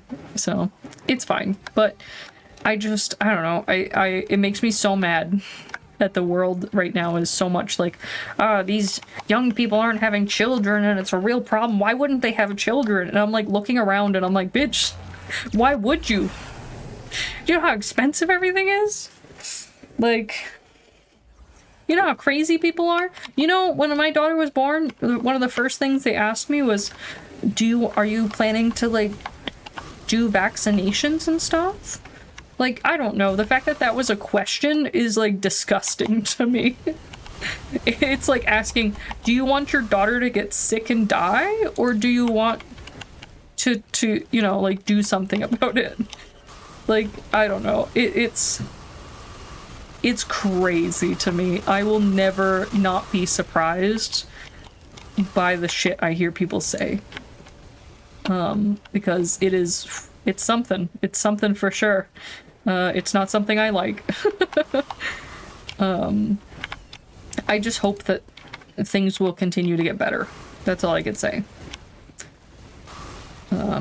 Because it can't possibly get worse, right? I just don't want it to get worse. I really don't want it to get worse. Please don't get worse. I just don't know, like, what am I gonna do with my daughter once she's a little bit older? Like, am I gonna put her in daycare? Am I gonna send her to school? Am I gonna try to do homeschooling? Like, I don't know. That's the other thing, is some people are like, oh no, I homeschool my child. But what that actually means is I'm doing like unschooling or no schooling. Like, that's the thing that they're doing now. And I'm like, what is fucking wrong with people?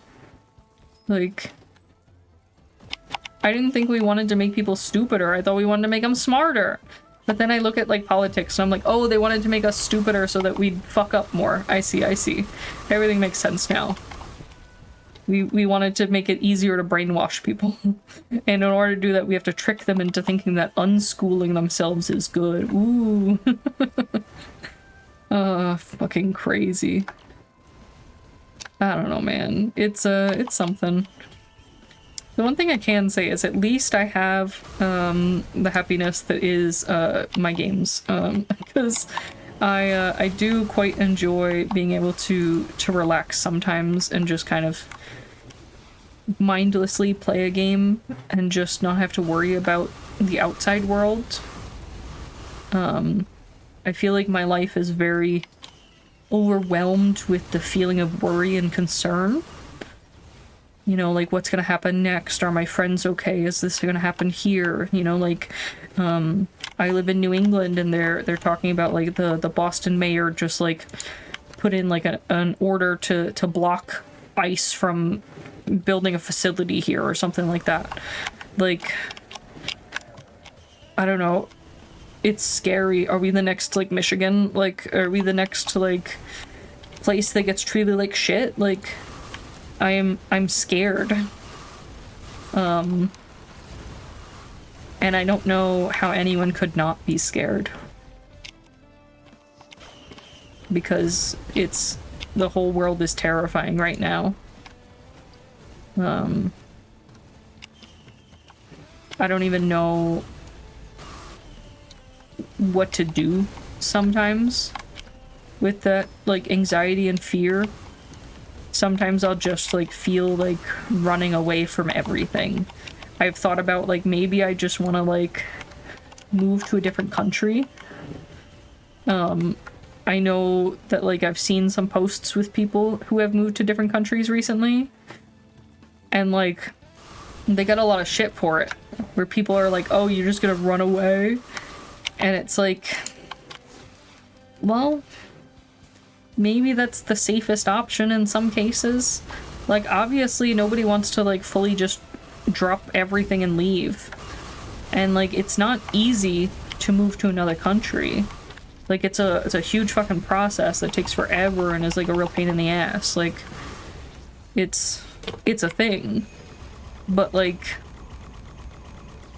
which is better? You know?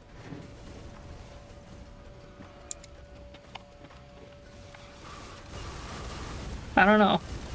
I really, really don't know. I would love to stay here forever. I like where I live. I'm happy here.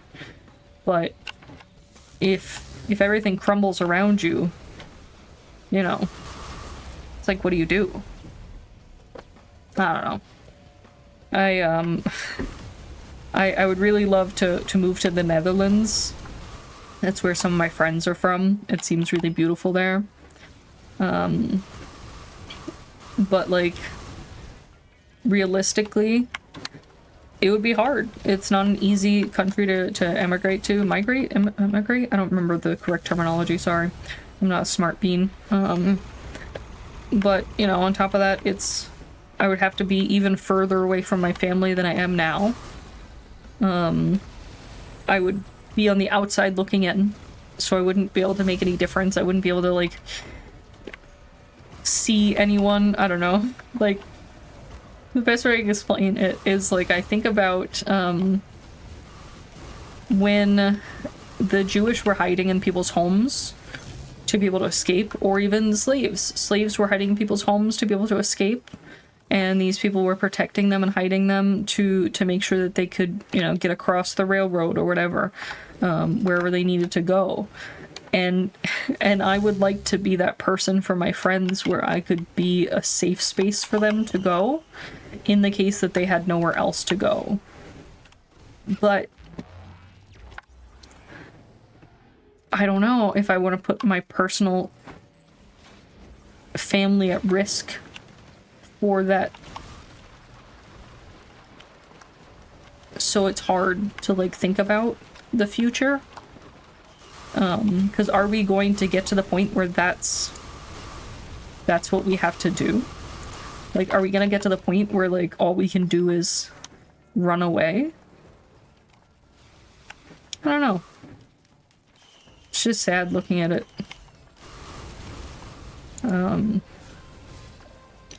I wish things could be different. I wish things could be better and easier. I wish that everyone could make a living wage. I wish that we didn't have to worry about school shootings or, you know, dangerous situations like that. I wish a lot of things were different. I would love to be able to protect everyone that I find important. I would love to be able to protect people I don't find important. I feel like they should be safe and happy just as much as the people I love. But it seems like other people want those people to be unhappy. Like, that's their preferred. Which is weird to me. I don't know. I was born in the US. I am a citizen, of course. But, you know, my mom's side of the family came here from Cuba. My grandmother and grandfather came over from Cuba. On my dad's side, a couple more generations back than my mom's, they came from Germany. You know? And if all of us look at our history, we'll find somebody coming from somewhere in most cases. So, like, we were them back then. I don't know. Makes me sad.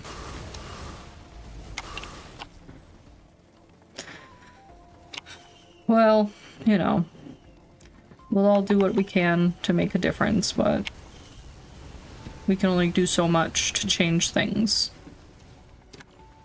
Okay, this level always gets me. I'm not very familiar with this one, so I forget where everything's located, and I end up going in, like, lots of circles, so... Whoops. Maybe over here?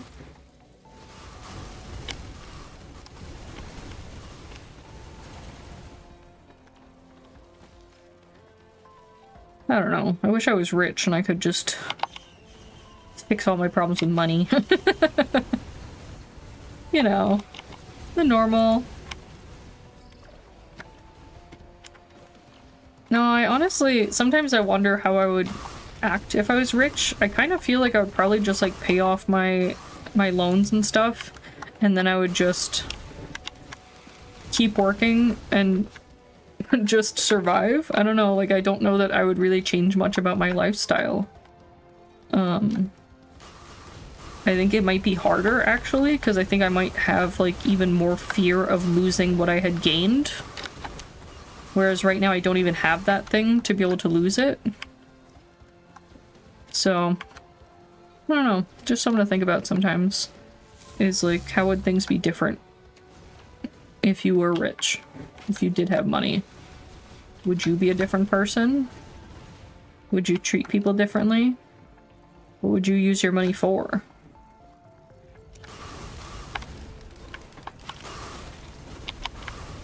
I think it's hard too, because I'd also want to help my friends. But like, how would that work?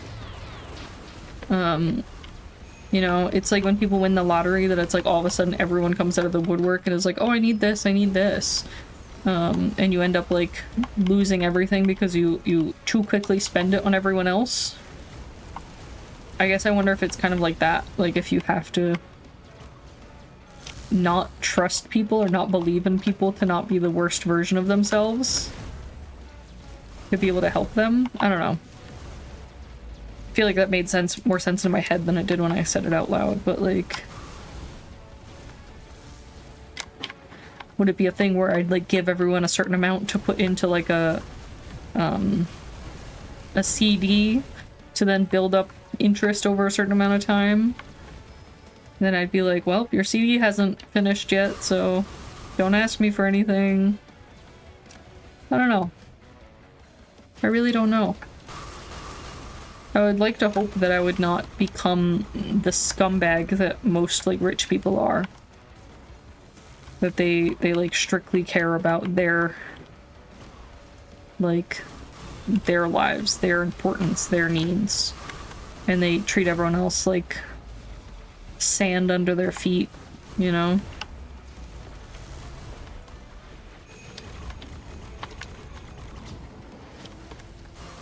Nice, nice, nice. Which one should we go in? I'm still only got 28 for the spikes. I need more to be able to get that, that loadout, so we're gonna keep going.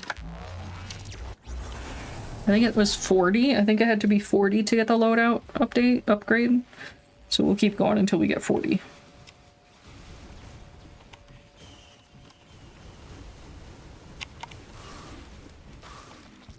Yeah, I don't know. I hope that things just continue to get better instead of worse. That's what I'll say.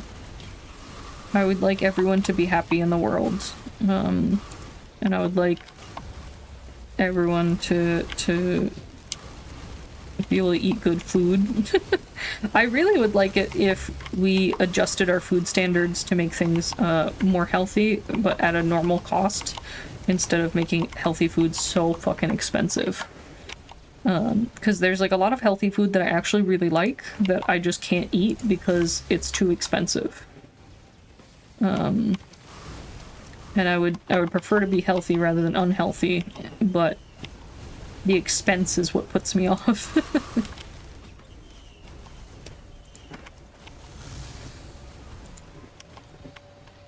Because I'm a poor girl living in a poor world. Yeah, I don't sing, so, you know. Probably for the better that I don't do that again. I don't know. I'm like terrified that when the next elections happen, that like things will just go bad. I don't know. It's hard because like I look at this previous set of elections for the president and I'm like, what fucking happened? How did we let this happen again? So I don't know. It's also one of those things where it's like, am I the crazy person? But it's fine. It's totally fine. Okay, I'm kicking ass. I think I've got 42 for my charge thing now. I feel like I might have gotten the other one with the boss too, so maybe I got the loadout thing. So we'll try to aim for an exit soon. Maybe obliterate.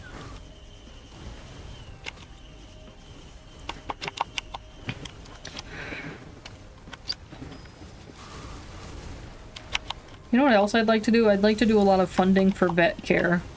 If I was rich, I feel like that's something I would definitely invest in. Because, like, I remember, like, the difficulty when I was younger of, like, having... my parents having no choice in what to do for our dog's care. Because we couldn't afford to, like, give them medical care. Or, like, let me think of, like, a good example. So, like, when we think about medical research, we obviously think about cancer research, things like that. There are a lot of, like, advancements in human medical research. There's a lot of places doing human medical research. But there aren't a lot of places doing pet care medical research. Like, there are hospitals that do research studies and things like that. Like, I know Tufts is an animal hospital near, well, I say near, but it's within 2 states of me. And they do research studies on dogs' medical care and things like that. So they do extended studies where they'll pay for all the medical care, or like all the big stuff, and then they'll use that research for future dog care. I feel like pet care is kind of forgotten about a lot of the time. But at the same time, we still consider dogs and cats to be like our #1 companions.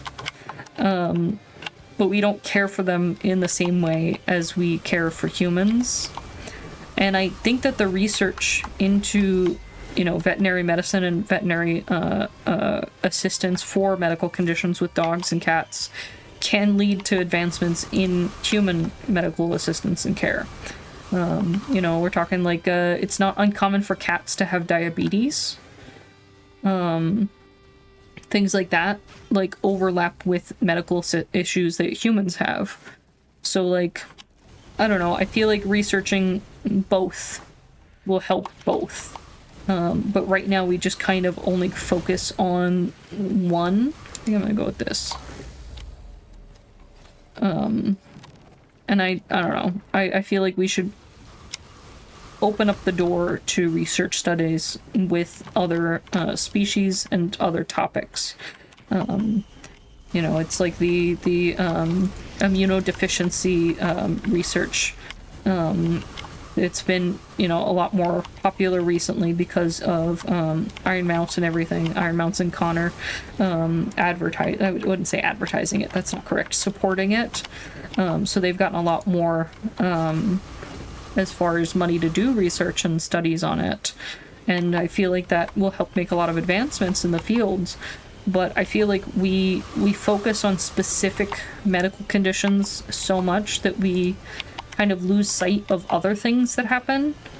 There's the issue of, like, commonality too. So, like, if we think about it, cancer is pretty common overall. Like, most people are expected to get cancer at least once. Like, as awful as that is, it's just a realistic fact. Whereas if we look at, rarer medical conditions, my autoimmune disease, it's got a much smaller percentage of people affected by it, and the impact of it is less deadly. So it's something that's kind of put on the back burner when it comes to research, because the thought is, well, we should be focusing our research on things that are more deadly and more of an immediate impact, which I don't disagree with. But I do think that there should be a little bit more research done in other subjects as well. I don't think we should put all of our eggs in one basket.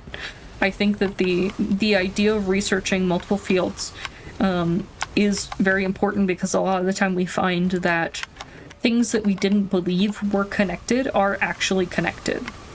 So in researching, autoimmune diseases, we may find that the genes that you have when you have an autoimmune disease increase your risks for cancer. So then we can do more studies to figure out what in that gene is causing the problem. Why is that specific gene do these things? So, like, I don't know.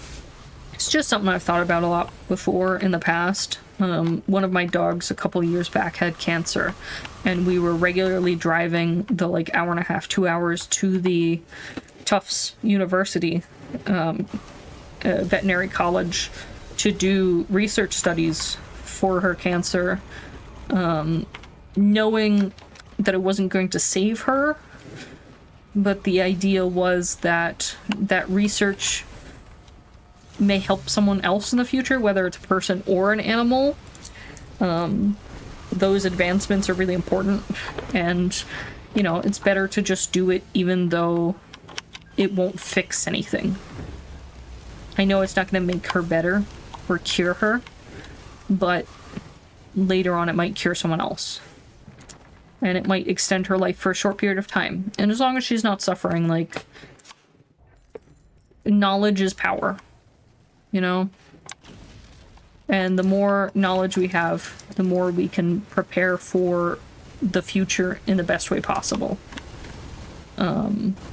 And that's just the way that I like to think of it, is that everything that we do is an attempt to do things better than we did before, you know? Whether it's medical care or knowledge as far as like employment knowledge, union knowledge, all of those things are things that those advancements and that spreading of information helps us to be better in one way or another. So, I don't know. I find education and knowledge to be very important. I did a lot of reading when I was younger. Not because I was good at it, but because I really liked being able to learn things that I wasn't taught. I don't know, it's kind of like when you look at schooling nowadays, that like there are a lot of schools in the United States that don't teach sexual education, which that's crazy to me. Like, how do you how do you not teach one of the most important subjects? Like, we want to make sure that like people aren't making choices that they don't know the full impact of those choices. But if they're never learning, then they'll never know until it happens. But that same factor applies to many other things. You know, if you don't learn budgeting, then you won't realize that budgets are super important and helpful until all of a sudden you have no money because you accidentally spent it all and you didn't realize how to save it. You didn't realize that it was important to budget budget and acknowledge the value in items. I don't know, I'm pretty terrible at budgeting, so that's kind of probably a terrible example, but you know what I mean. It's the thought that if you don't know, you can't fix things. If you don't know, you can't do it better. If you don't know, you're kind of stuck living in the same hole and not making any differences, making any choice changes. And I don't like living in a hole, so, you know, I'd like to find out how to build steps, and then maybe I can get a tile floor, and, you know, then I can make that hole a house. But, I don't know. One thing I can say for sure is that, I'm glad that I've worked hard to learn the things that I know. I'm glad that I've put in the effort to research and acknowledge things maybe different than how I initially understood them. That it's okay that I wasn't always told the truth, and that people didn't think that I had the ability to comprehend certain things, because I think that was a hard thing too, is when I was younger, it was the assumption that I was too little to understand. I'll tell you when you're older. But like, that's a really hard mindset to follow as well. I feel like people don't realize that not every child is the same. Not every person is the same. They all develop and grow at different rates as far as like their comprehension of things. And I feel like I was pretty understanding early on to like the way the world works. How things are decided, how things are figured out. And in my case, it had sort of a negative impact just because it led to me asking questions. And then I was around a person who did not like questions being asked or being questioned in any way, because they felt a question was an attack on their person. The question was me questioning their ability to make decisions or their knowledge, when a question is more of me trying to learn and understand the situation and the surrounding factors. I think that if I hadn't learned all the things I learned, I would be in a very different position than I am now. And it would have sucked really bad. I probably would be a very different person, but luckily I very much enjoyed trying to figure out things and, you know, putting in that effort to try and not be dumb. I say try because I feel dumb. Yeah, knowledge is 100% power, and I wish that more people put in the effort to gain knowledge. But I also think it's not something that, like, always comes naturally to everyone. I do think that, like, there are many cases of where people are pushed to not gain knowledge or to be stupid. Like, how do I explain it? I always think that women are a really good example, because it's very common for men to say, well, you're a woman, you don't understand, or you'll never understand, or whatever bullshit they fucking pulled out their ass. But it was something that, like, growing up, I remember very vividly a male figure in my life telling a female figure in my life that she was not smart enough to be involved in conversations, to be allowed to speak, to decide how to use money, to do any of those things. I constantly heard, just shut up, you talk too much, you don't know anything, you're wrong, just all of those things. And, like, that really beats a person down to where they feel like they are not able to learn, that they must just be stupid, that they must just be uneducated. And it makes it even worse when that person feels that way, because it does allow them to kind of, I want to say, use that as, like, sort of a crutch to, as sort of an excuse as to why they won't try now. Because even if they try, it doesn't matter, they're too dumb. You know? Well, he went to college and I didn't, so, like, it'll never be different. It'll never change. I'll always be who I am right now. I'll always be stupid. I'll always be less than him. I'll always be below him. He makes more money, so he's smarter than me, obviously. That's how things work. And none of that's true. And I think if it weren't for the fact that, like, I put in a lot of effort to learn and figure out how the world works and why the world works the way it does, I might be in that same boat. You know? I would have fallen into that same hell of not being able to feel valued, smart, useful at all. I don't know. Now that I'm an adult, my husband and me make similar amounts of money. There have been times where I've made more money than him. There's been times where he's made more money than me. That doesn't change our value in our relationship or our situation in any way. We're both still important and valued. It doesn't make one of us dumber than the other one. It doesn't change anything. It's a number on a piece of paper, and the way that companies pull that number out of their ass means that it doesn't really have a meaning. It's just a made-up number. And so your worth shouldn't be defined by the amount of money you make, the time frame of when you did schooling, if you finished schooling, how you did in school. I didn't do super great with the majority of my classes because of how I learned. I had a really hard time. But once I taught myself those things outside of how school teaches it, I learned it all very easily. Really fast, very easily, no problems. But because of how school was teaching it, I had a hard time understanding. I tend to use, like, a lot of metaphors when I explain stuff because of that. I think, like, connecting information to something that relates to you helps make it clear on what it is and what's happening. Like, it makes it easier to understand and acknowledge the information. Whereas if you have this complete disconnect from it, you've never heard of it before, you don't know anything about it, you will not be able to understand it.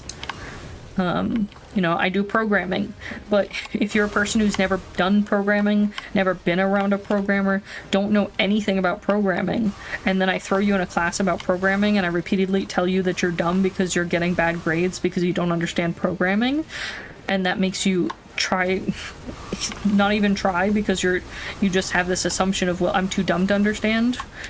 You know, it doesn't make it easier to feel that way. So yeah, I think it's important to make it something important to yourself. You're not going to learn something that you find boring or stupid. Why would you? It's boring and stupid. People want to use their time for things that they think are important and valued to them. But, like, things that are important and valued to people differ drastically from one person to the next. You know.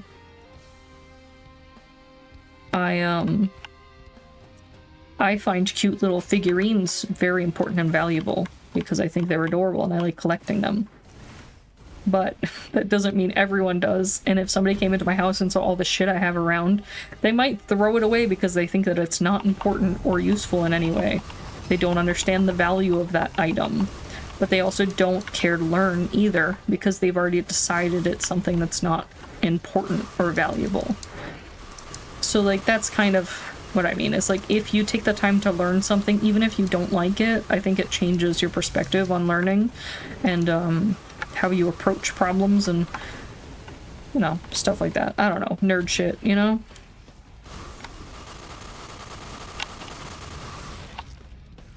Get wrecked, Mithrix.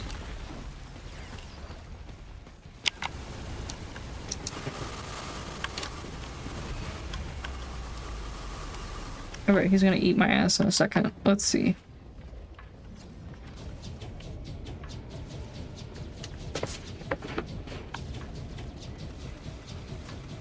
Man, I had too many items.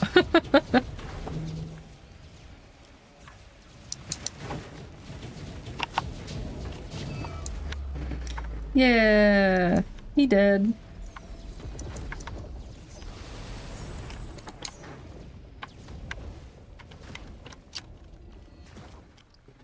Oh, where am I? Okay.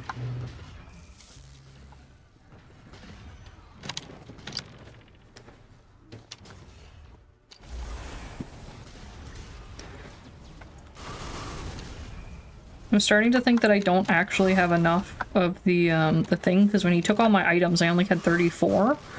So I wonder if I am being tricked. So I'm going to activate the frog shrine, and we'll run another level or two. Maybe. Come on, get down there.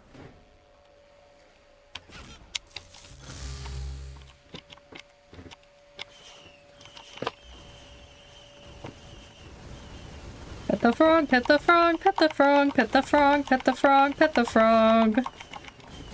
Okay, okay, okay. We're good, we're good.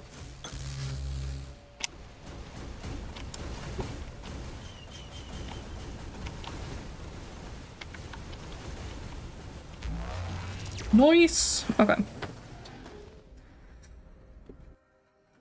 I think too, when I was younger, I had a hard time because I was dyslexic, so like it was really hard to read and understand things.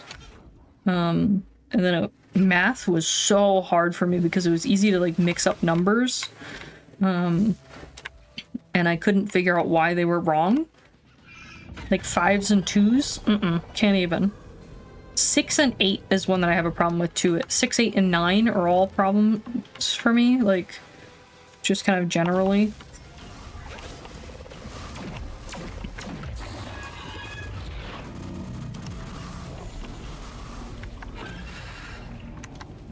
Nice, nice, nice. Okay.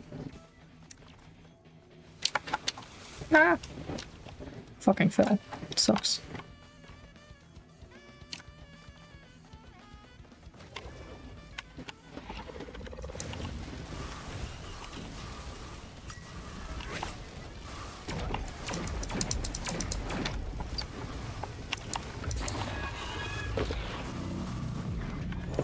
Really killing it.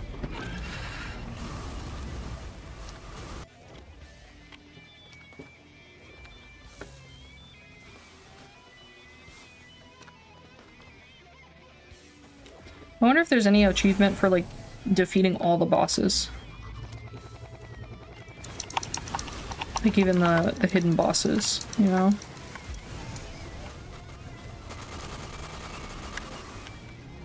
Whoops, fell. Nice, nice, nice!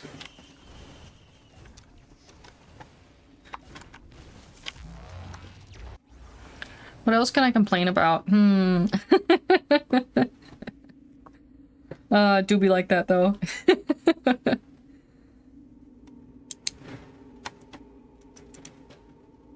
Ta-da, I didn't unlock it. That sucks. I thought I got enough. Oh man. Well, it happens. We did it. Yeah. Okay, guys. We played for an hour longer than I thought I was gonna play today, so that's cool. But my husband made me dinner, so I'm going to call it here. Thank you all for chilling with me. It was very nice having a conversation. I enjoyed it. Hope you guys had fun too. I post all of my VODs on my YouTube, so if you missed the beginning or anything and you want to watch it there, feel free. But yeah, that's it. Thanks all for chilling. It was nice seeing you guys. Goodbye. Love you guys. Bye.